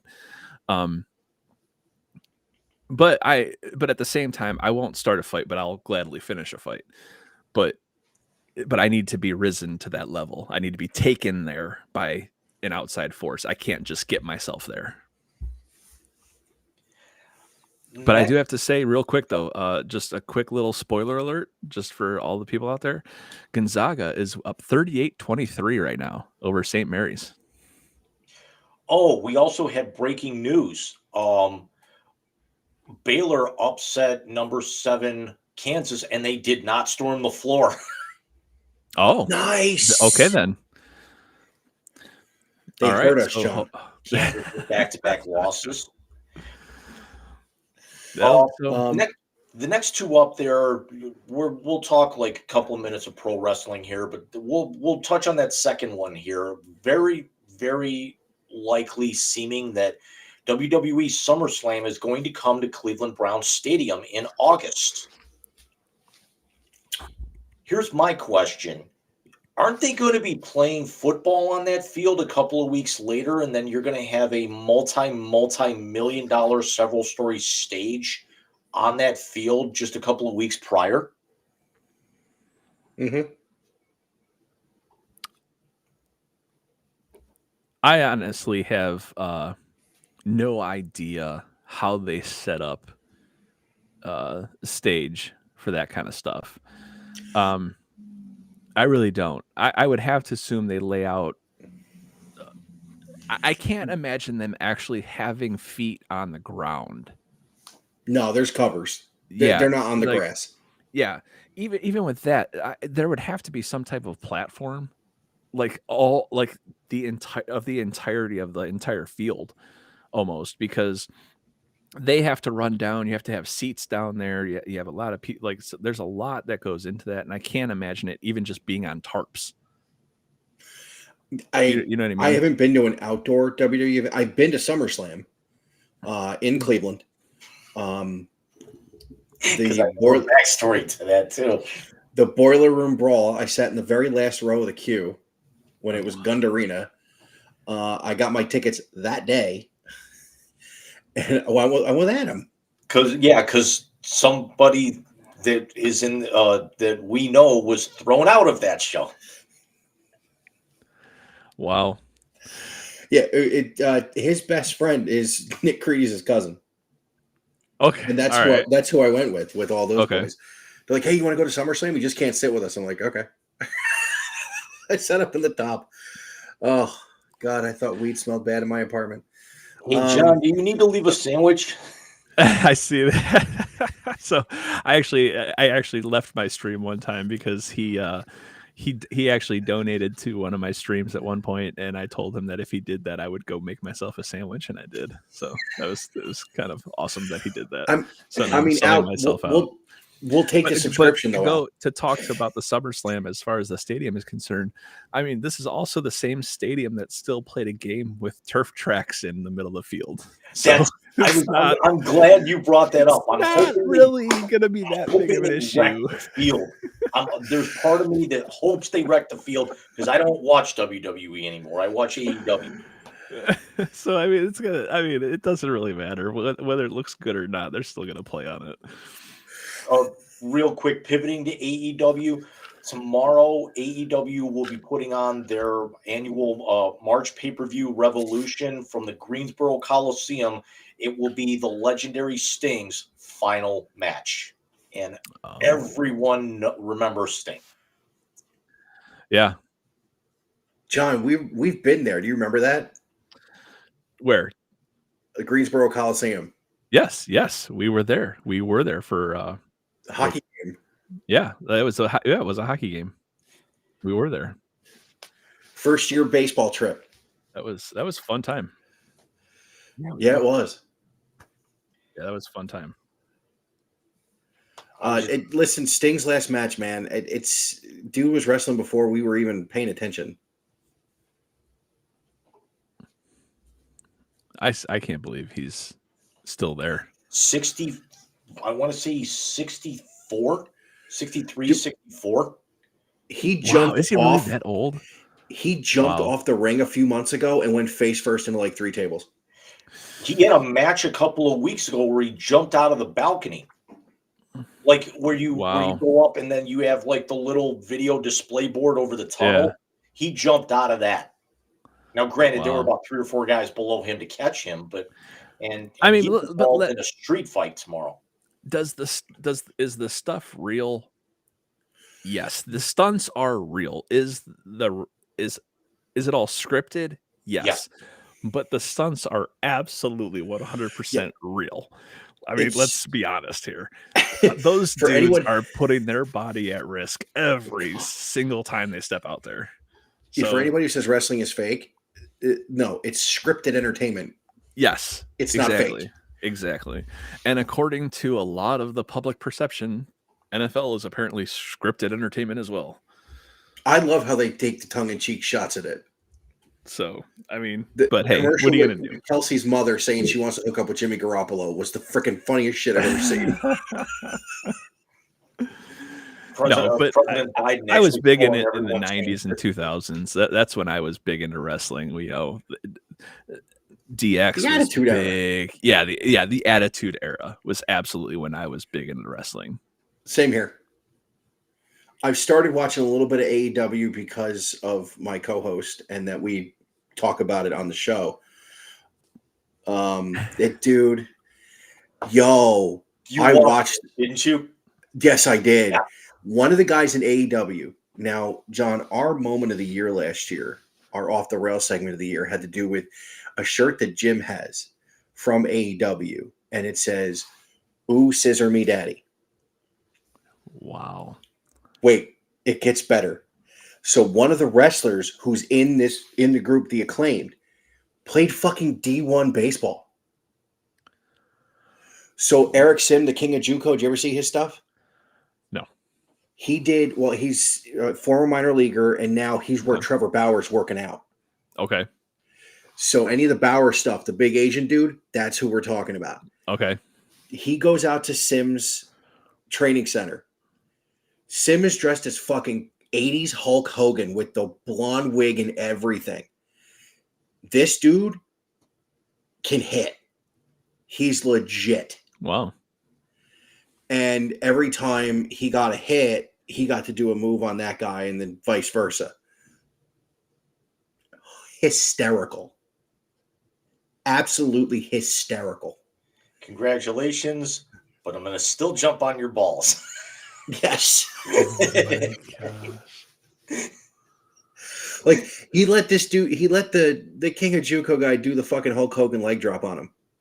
And he's falling all over the ring. It was hilarious. They had a ring set up. Dude gets a base hit off him and he goes, "All right, get in the ring. You're getting fucked." He suplexed him off the second rope. He fucking knife edge chopped him in the chest. Oh, it was hilarious, man. Oh my gosh. But James, let's talk about the last topic in the blast. And how that is just Mike, the fucking best. Mike, it's all you. I didn't get to hear my father do it, but I heard a recording of it. And I saw the video finally this morning. Jim Donovan rang the bell. He is through his final cancer treatment. Clean bill of health. Wow. He rang the bell yesterday.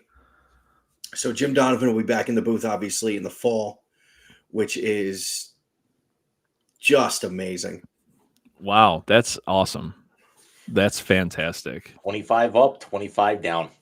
That's amazing. I mean, that's not a golf club. That's a real club. Hit it. That's an Jim. absolute real club. Hit it. That's an absolute real round of applause there. That's awesome. Oh, they're all going to get played now.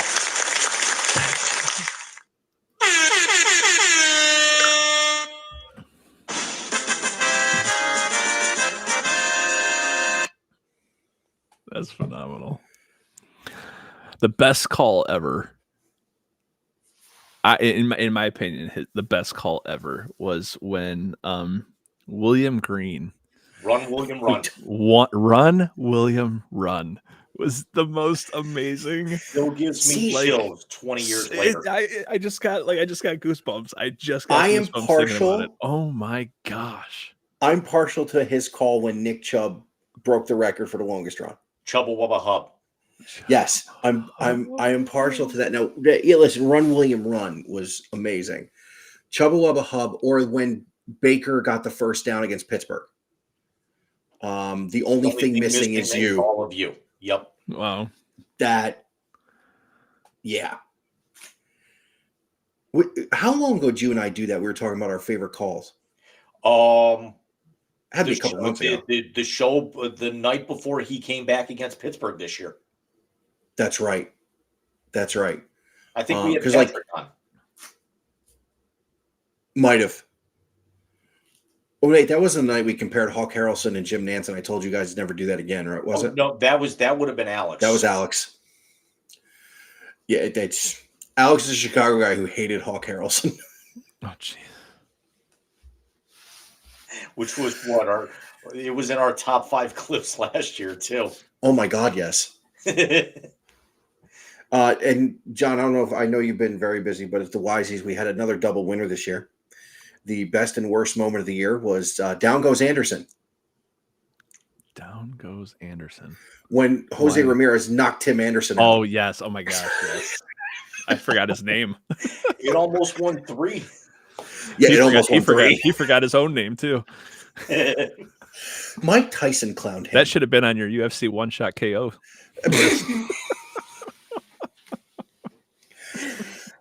But, James, we're at an hour and 43 minutes. We got one more. We debuted it last week very briefly, yes. But a little bit new segment. We've got an update here.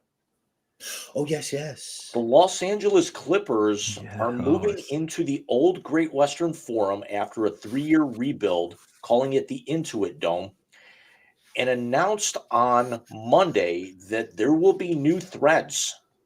Wait a minute. They're moving into that dome during tax season, and TurboTax is their fucking corporate sponsor? Well, they're moving in after the season, but yeah. Wow. I'm sorry. I finished mine the other night. They finally got my stuff right after the whole New York and Georgia thing. I just found that funny. I am so sorry. Now, it's not a big change, but those are pretty nice. Except for the model in the middle. Yeah, they're great. Yeah. I like that. Did you see the new logo? Yes, I actually have that up here next. Did you see the Columbus Clippers put a tweet out? Did they really? Yeah, saying imitation is the most sincerest form of flattery. Oh, that's the Columbus fucking logo. Yes. The one right in the global one. The global one. Is insane. That is the Columbus Clippers right there. Almost down to a T of the C around the ship. That is crazy. I mean, the ship is a little bit different, but the C is very close, and it's a very similar visual Well, Columbus has an actual Clipper ship. Well, that's what that's what this is doing. That's what this is trying to do now. They're saying that this is a Clipper ship. That looks like the fucking Love Boat. But it's supposed. Well, there's supposed to be sails on the top. The 3 sails on the top. It's supposed to be Tell sails. me that don't look like Royal Caribbean right now. No, it does. It absolutely looks like a cruise ship. It absolutely looks like a cruise ship. I'm just telling you. But it can also look like sails going up. Oh no, I kind of see it. But with that being said, it looks just like Jim. I wonder if you could pull up the Columbus Clippers. See That's if you could, so bad. Pull that up and see how the closeness to this. Because and they put out a tweet saying something like imitation is the most sincerest form of flattery or something like that. Well, John, the reason we debuted this one is, of course, we talked about the Clit jersey. Yes. But yes. Also this year, the Mets and Guardians are getting City Edition jerseys from Nike with the see-through pants from Fanatics. And have you seen anything about that? I know there was a big to do about the see-through uniforms and whatnot. Fanatics took over all of that. Yeah, there it is. Christ.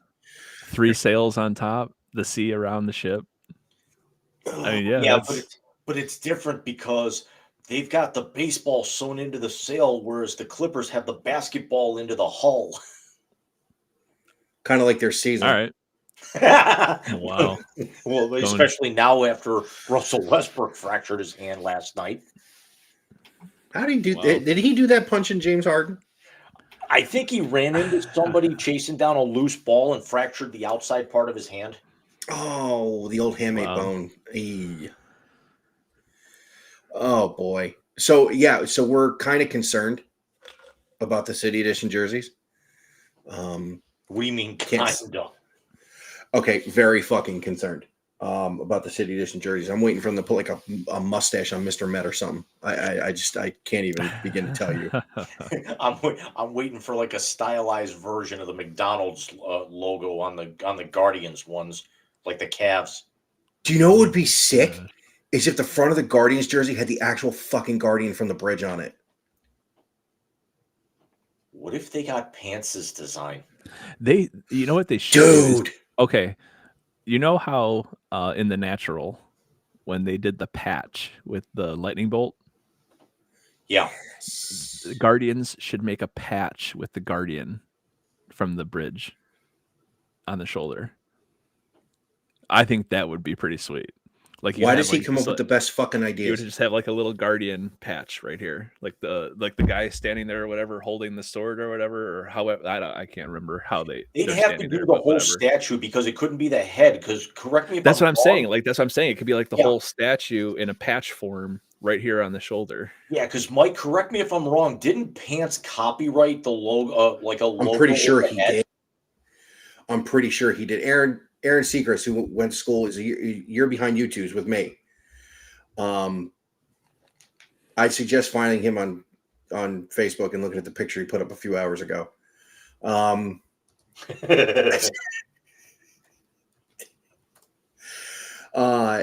yeah, he's a phenomenal graphic artist. He was the one who was going to design the spikes we were going to give to Deshaun Watson.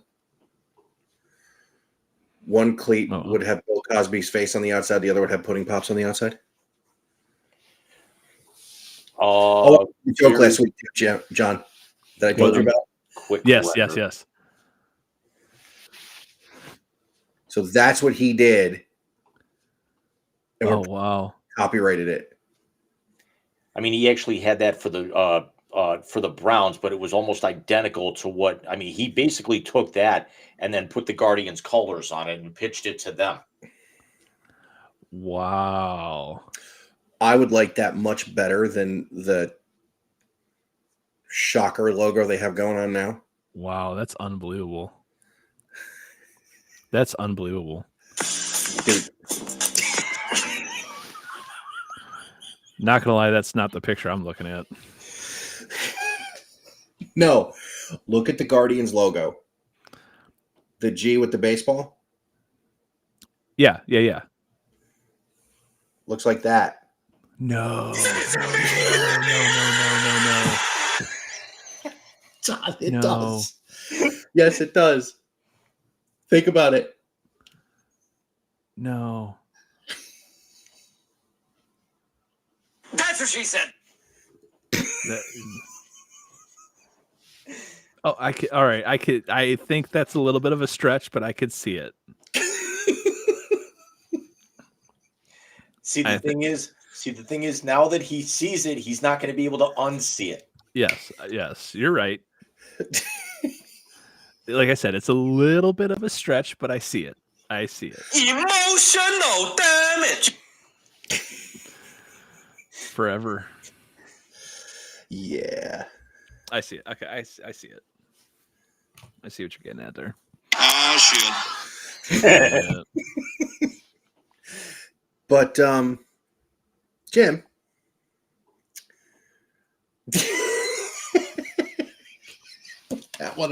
Put that one up. Al, I have to say this because we've been doing it for the better part of 30 years. Yeah. The three of us. Put up the last one, back Jim. to high school. Put up the last one, Jim. Oh, I didn't even see the notification of it. That's why I said because we've been doing it for the better part of 30 years. Yeah, we know each other a little bit. A little bit. James, I believe it's time for band practice.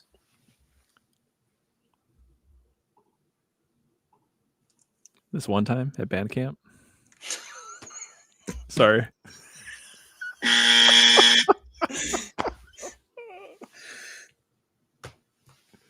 Would you shut up and just push the button already? No, God! No, God, please, no! No! No! No! It's the YZ translator on the Wise Guys Sports Show. I'm forever unclean. Al, Yes, ladies thank and you very much. Thank you. And yes, ladies and gentlemen, it is the final segment of the night, the YG Translator, and it is everyone's favorite segment because it is the last segment.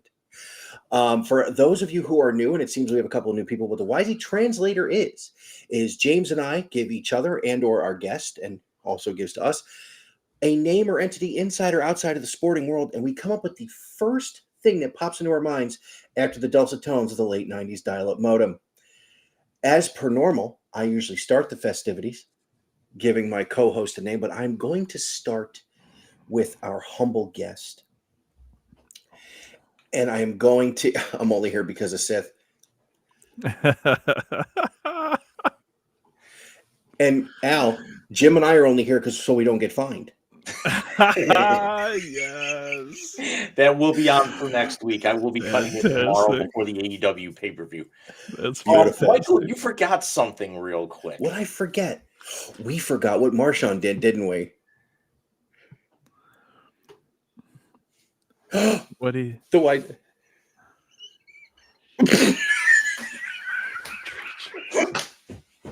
My God. That is phenomenal.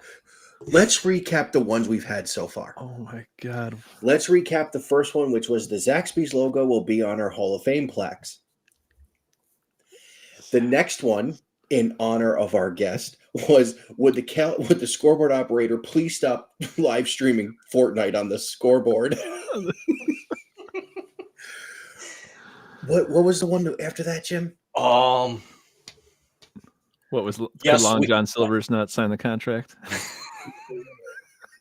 Last week was When you're sliding into first and you feel something burst. Wow. That was 2 weeks ago. Last week was yes, we can talk to Billy Idol that way because of our wedding singer conversation 2 days before. Billy Idol gets it. I don't know why she doesn't. Now I have to go back and figure out what our first one was. That was the Zaxby's one. No, that was the second one. Maybe the first one was the scoreboard operator one.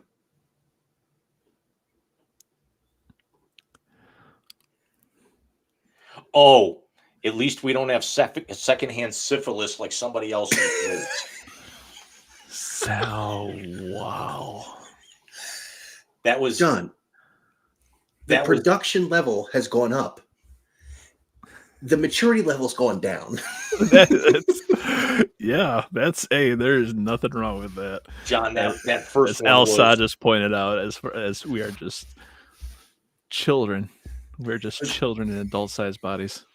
Mike comes in with this. I mean, like, I don't tell him what's going to show up on the caption.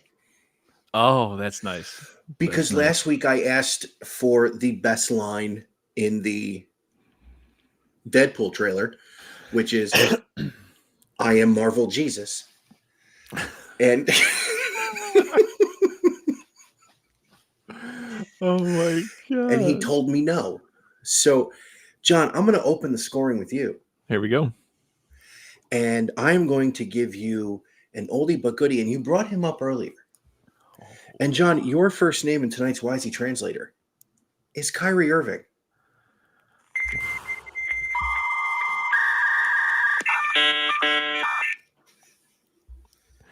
He made the shot. Wait, wrong team.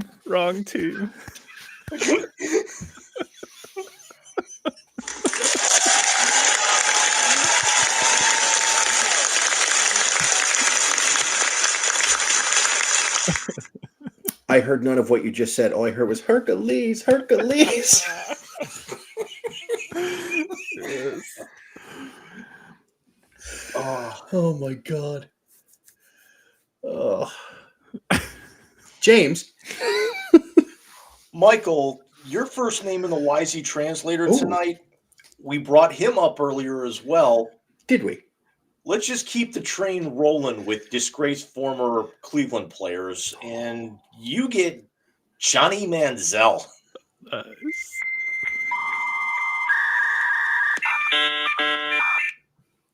Hold on. Let me put in more time watching film than he ever did as a pro.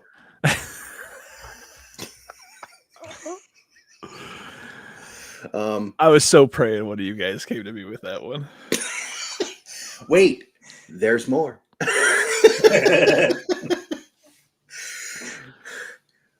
Jim, I got one for you. Oh, God. And we're going to go to your wheelhouse, sir. And I saw that there was someone who made a return to a disgraced former home recently. James, your first name in the Wisey Translator is Patrick Kane.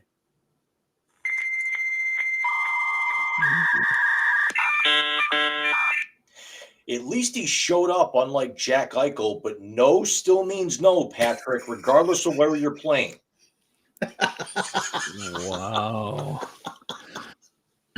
By the way, John, Jack Eichel's the name I was going to use to piss him off earlier. Jack Eichel. Wow. We went through, I think 5 weeks in a row where I gave him Jack Eichel in the translator, and it's just like his least favorite player. And we basically, instead of wearing "What Would Jesus Do" bands, we were wearing "Fuck Jack Eichel" bands. So, Oh my gosh. James, do you have one for our guest? Jonathan. Whoa. Whoa. He Yeah. got all like serious. That is not my name. It is on my birth certificate, John. I am using your government name. My government name. Your name in the YT translator this evening. He's now got a new home, and it's actually coaching under somebody that you watched a couple of weeks ago, Brandon Staley. Oh my gosh. Where did he go? Why am I like drawing a blank? I know that name. Why am I like so Ex-Chargers coach, new DC in San Francisco. Yeah. He coached the Chargers, right? Yeah. Uh-huh. I mean, I guess if you're gonna fail, might as well fail in San Francisco. He can't be worse than Steve Wilkes. So I mean, if they get back there and lose next year, do we actually kind of put the onus on Staley instead of Shanahan for a change? They got to make the playoffs. They got to make the playoffs 63 first. points to the fucking Raiders. They got to make the playoffs first. I don't think in the NFC that's going to be much of a problem. Well, you're not going to get the one, but you'll be there. I mean, the Chargers weren't exactly burning down the scoring records. They will next year. Who's coaching? I mean, I think the Chargers had such great potential, but was wasted away. Bumblebee.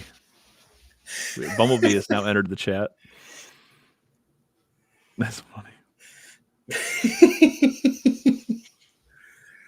John, do you have any names for us? You know what? I'm going to go with our great host here, James. I know you're a big fan of his, and so I'm going to put this name out there for you. Lionel Messi.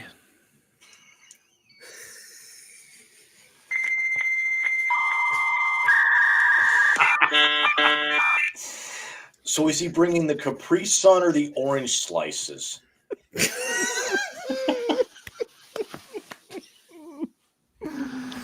Not a sport.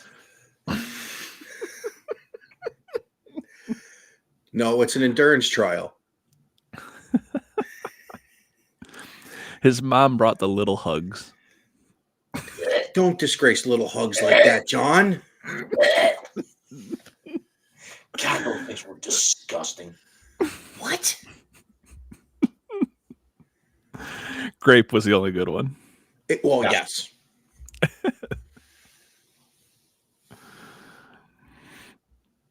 John, I got a second one for you if you want in. Sure, let's do this. Why not? Let's do this. Hopefully I can remember who the person is. And apparently John, Deuce Staley was such a strong name. He's the new running backs coach in Cleveland. You're getting them mixed up. Oh, my bad. Stanley Staley, whatever. Truth be told, when I first saw the story earlier today, that's what I thought it was. It's like, wait a minute, did he actually just flip faster than Bill O'Brien? Bill O'Brien? Not just flip teams, but flip sides of the ball too.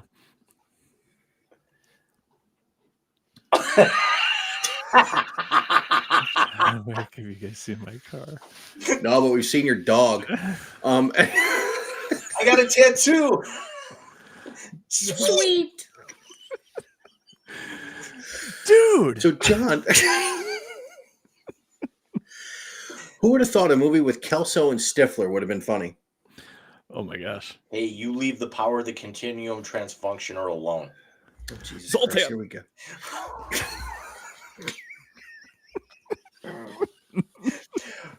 Not gonna lie, there is a metal band that I listen to. They're called Butcher Babies. It's two female singers, and they scream. One of them's actually engaged to the drummer from Anthrax, and they do a song where they reference that, and it actually says, "You got a tattoo." Yeah, you did too. What does yours say? Jimmy. No, not Jimmy. I'm thinking to myself, I need to go to one of their concerts and raise my hand. That's awesome. That's phenomenal. So, John, your one girl used to be a playmate. Oh, then you've really got to go to their concert. Yeah. John, your second name is Kyle Shanahan.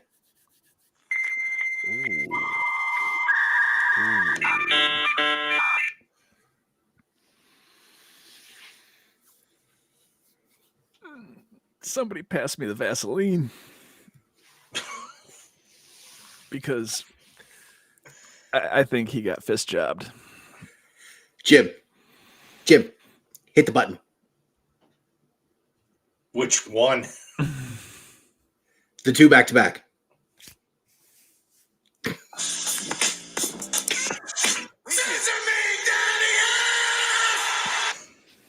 Yeah. They needed a scapegoat. They absolutely needed a scapegoat, and he was it. That's so bad. Oh, Mike, I And got that's- one more for you. oh, thank you. He's come up on the show before. Figure we got to talk one piece of baseball tonight. Ellie De La Cruz.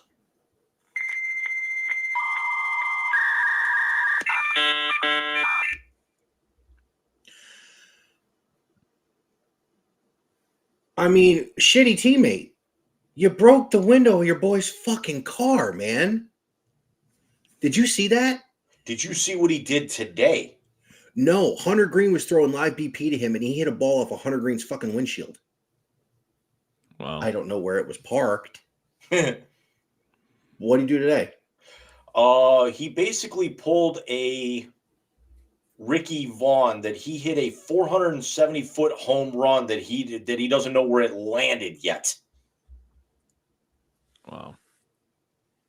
He's going to need a rocket up his ass to catch that one. If that's not Shaquille O'Neal and left, that baby's out of here. Who was gives a too shit? high. It's gone. Who gives a shit? It's gone. At first, the trajectory of the ball.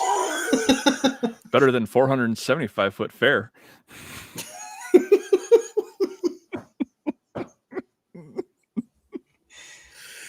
Oh Now we're just going to start, for the last couple of minutes, we're just going to start quoting movies because he held it like an egg and he scrambled the son of a bitch, too. So, speaking of talking about movies, John, did you see the TikTok I sent you earlier? I try to open them, but since I don't have TikTok, I don't know if it just doesn't let me. Someone did a compilation of Caleb Williams and what's his name from Draft Day? Oh, Callahan. Bo Callahan. Oh, are you really? Oh, interesting. We had Caleb Williams in there, and I said to Jim, I said, your name is Caleb Williams. He goes, but I went to his birthday party. That's so funny. Yo, I'm gonna get back on a serious note real quick. I want to just ask you about him real quick.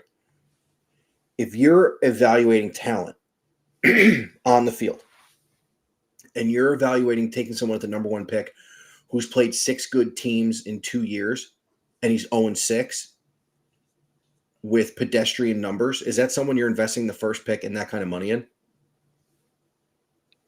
No. And that's my thing, not if man. it's my money. Maybe somebody else's money, but not mine. Well, yeah, but that's my thing. It's like you didn't. First of all, the Chicago Bears have never developed a quarterback. Let's just throw that out there. Jim Never. McMahon.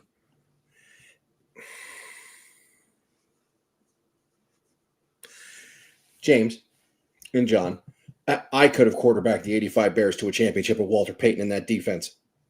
I was 6. He was that generation's Trent Dilfer. Basically. They've never developed a quarterback. So you're going to reset the clock. First of all, Fields goes to Atlanta. Forget it. Give him a little bit of credit on Rex Grossman. I thought he was being fucking serious for a minute, too. Now he's taking pot shots at me being a Gator fan. I didn't even know who he played Yo, for. CJ Stroud took the funniest pot shot at Gator fans I've ever seen.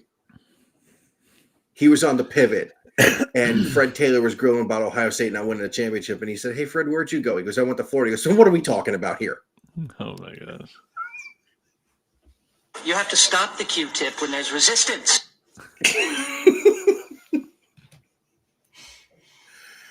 So But yeah, speaking that's of draft day and movie quotes, he yeah, hit it like right? I knew he was going to throw it. It's because he did. We going tumbling. You big dummy. So, John, what's coming up on the sporting set outside of your now? Which did you take Michigan in the Big Ten, or did you take somebody else? No, I actually went to Indiana, so I'm playing Oh, nice. on Indiana squad. So I'm currently 3 games deep. I've won all 3 games so far, and I'm just now still playing the 14, obviously, because 25 doesn't come out till this summer, which I cannot wait for. It's going to be so awesome. Got some fun things planned for the near future here because I want to say May 10th. May 10th is the new Planet of the Apes movie, which I'm going to be doing some content over on that. And then in July, 25 comes out, and I'm going to be rocking out tons of content with that. That's going to be awesome. I'm going to try to set up a bunch of different stuff for that. That's going to be a big one. So, yeah, right now I'm just, having some fun, kicking back with some friends, and just still doing some Fortnite stuff, trying to do some Call of Duty stuff, but I'm really still big into the NCAA 14. That's kind of where my main focus is right now until 25 comes out. I told Jim the other day, I made the executive decision. I'm not buying the show 24. Oh. Every dime for video games this year is going to 25. Wow. I have just been chomping at the bit. My PS3 got damaged in the move. Oh man. Well, not the PS3 itself. I have no good controllers. Oh, okay. And I'm not spending a ton of money on a controller. Yeah. They're just raking. It's supply and demand right now. They know how hot it is right now, and they're raking it in. In the game system is my copy of NCAA 2014. The last time I played that was a long time ago. Because hard to believe that I've been in Georgia a year already. And the last time I played it, we were living in New York. So, wow. Yeah. So, Jim, what's coming up on the sports note, buddy? We actually just did the Duke piece on the court storming yesterday. I'll be looking at a couple of things here over the weekend. Maybe might do a Sting retrospect for next week after the show. Tomorrow night, I'm going to be I think really right now, I'm going to be kind of focusing in. I'm maybe like looking to change the layout and the look of some of the pages on the sports note a little bit. So I'm kind of kicking some ideas around with that. I mean, that's what I was doing when the fire alarms were going off here at 3:15 this morning because somebody decided to catch something in their apartment on fire. But that's really about where we stand right now. It's and I'll be cutting video for this channel sometime tomorrow as well. And well, also, yeah, and also something else that we've kind of got in the can that you and I are very familiar with. Yes, we are. Should we tease it? I mean, you got a mock-up of it yesterday. I'm not going to show it, but no, we've decided 2024 is going to be the year we hopefully try and take Wise Guys to the next level. One of those things is a new logo, because the one we have now, which is on my hat on the side of it there, doesn't tell you what we do. It just tells you we're a couple of wise asses, which if anybody knows us, they know that already. Yeah. So we are going to update the logo. Obviously, you've seen, John, as much as we joke about it, the production value is starting to go higher. Yeah. With the intros, with the, impressed. Very impressed. Well, thank you. And on top of that, last Saturday, you're welcome. You're welcome, Jim. You're welcome. Yeah, no, that's him. That's all him. But it's all good. It looks phenomenal. It's great. It's amazing to see how far the show, not just the show, but all three of us and everything has come in a year. We've been doing this a year now. A little over a year together. I mean, obviously you guys more so than I have. I've been just like a little addition here or there thrown in, but yeah, but it's awesome to see how far it's come just in that short of time. So I will say this, John, when we get you and Alex on here together, you are one of the four horsemen of what we are calling it, the Wise Apocalypse. Because we could burn the internet down if the four of us really got going. But having said that, you're not just a guest, dude. You're one of the elite. You're family, man. It has been a ton of fun, not only doing this with you, but reconnecting with you. Yeah, I agree. That has been awesome. Not just doing this, but yeah. By the way, I don't know if I told you, John. Megan Bell says hi. I ran into her last week at Target. Wow! No, oh my shit. gosh! Yeah. Wow. I thought I thought it was her, and then I deliberately doubled back and like ran into her in the candle aisle, which was ironic enough because I was actually like looking for like wax cubes for my warmer, and it's like, "Are you Megan Bell?" And it's like, She's like, yeah. So she was there with one of her daughters. Can we just That's clip? awesome. Can we clip that? I was looking for wax things for my candles. Shot. Can we, You saw the look on my face, right? can we please clip that? If anything, it's trying to drown out the smell of weed in this complex.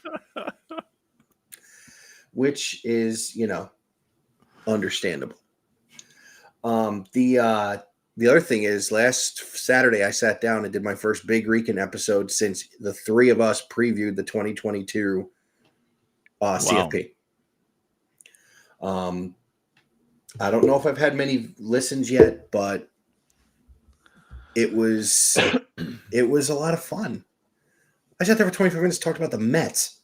Hello. Where are you doing that at? It's on YouTube. It's on not only on YouTube itself, but it's on YouTube Music now in podcast form. Awesome. It's Awesome. still on Spotify. It's still on Amazon. It's still on Anchor, not Anchor. Still on Breaker, Radio Public. Fantastic. Awesome. Yeah, we're like I was said. This is episode 61 of the Wise Guys. I think Big Rican's into 115 or 100. It's somewhere around there. Great. Awesome. So yeah, I started in 2018. Wow. And it's been I love doing this, dude.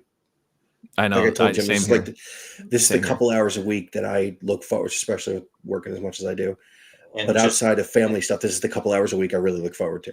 And just wait until I actually show him how to be able to cut video here, probably in the course of the next couple of weeks. I mean, he'll have so much fun taking 20 minutes to record it, 10 minutes to cut video, and just the joy of what he can experiment with. I think the next thing for Big Rican's going to be an intro music. Nice. Because usually it's me starting to run my mouth, which again I do all the time anyway. But yeah, it's only gonna be once a month. It's gonna be mostly baseball, Mets related, because we cover everything here. And when we do specialized previews, like we're discussing, it's draft season, mock drafts coming up. We're gonna do. Last year we did with Alex. We're gonna do a live react on draft night. Nice. Which is where the Wisey Translator celebrates a year, Jim, on draft night. Which was going to that little comment there about Tom Brady, the GOAT, the football GOAT, probably the second greatest player in any sport in the history of sports. Right behind Al Del Greco. Yes. You're not going to like my opinion on Tom Brady. Oh, of course not. It's 4 titles with league suspension. Oh, Michael, the other thing about Tom Brady. Do I need to find it real quick? Dude, Giselle was fucking her trainer for years. I heard. I did hear about that. That was. Yep, I did hear about that. So I guess, polish a turd, right? That's our first Jeff Dunham reference, ladies and gentlemen.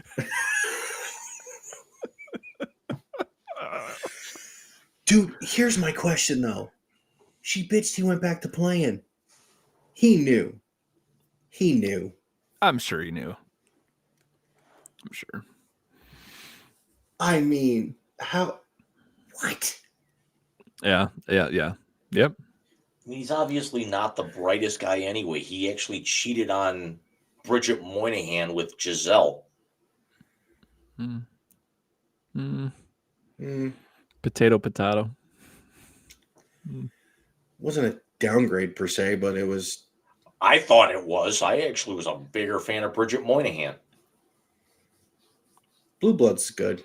Blue Bloods was good, but I remember the Recruit with her and Colin Farrell. Yes. Actually, my name is Gina.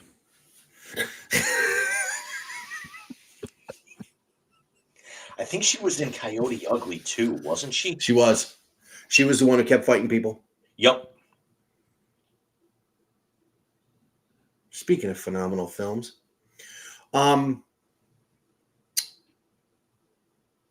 his name was Robert Paulson. I just lost what I was going to say. Oh, yeah, John, I made the joke last week, and he not only muted my microphone, he cut my feed. Yeah. Deservedly so. Wasn't wrong, though. You still have to watch the Taylor Tomlinson special. Yes, I do. I do. John, let's just say that she saw a Broadway production with Hugh Jackman in it, and then bid $6,000 or $7,000 on a pair of his gloves that he wore in there. And let's just say the new term was glove compartments. Wow. Wait a minute. She bought the gloves he wore in The Music Man and used them. Yes. Yeah. Yes. Wow. I'm going to have to watch this. She The special, that is. I don't know if the other stuff's online or not. She was so hot until that point. I'm a week behind on At Midnight. Dude, that's hilarious. Just for hashtag wars. Do you remember that show, John, After Midnight? The comedians that play it, like the game show, and then they do the hashtag wars. Vaguely. Well, they did one, Ruin a Rom-Com, and somebody said Breakfast at Casey Anthony's. Yeah. Wow. 27 dresses that don't fit anymore.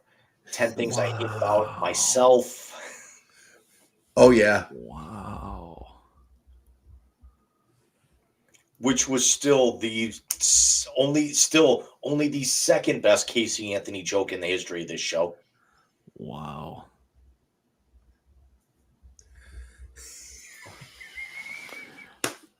You just remembered it, didn't you? All right, you know what? We're 2 hours and 20 minutes in. I'm explaining that joke. So no. You can you admit this joke on air? This one I can. Didn't we actually say this was our cocaine story? No. The cocaine story is the one I typed in at our last Wise Guys before the hiatus. Okay, so this is 1A. Yes, but this one can be explained. So I sent Jim an Instagram thing that said, on a scale from Jared Fogle to Casey Anthony, how much do you like kids? Wow. and wow. Patrick, who's our Cavaliers writer buddy. If I looked at my scale, I'm about R. Kelly-ish.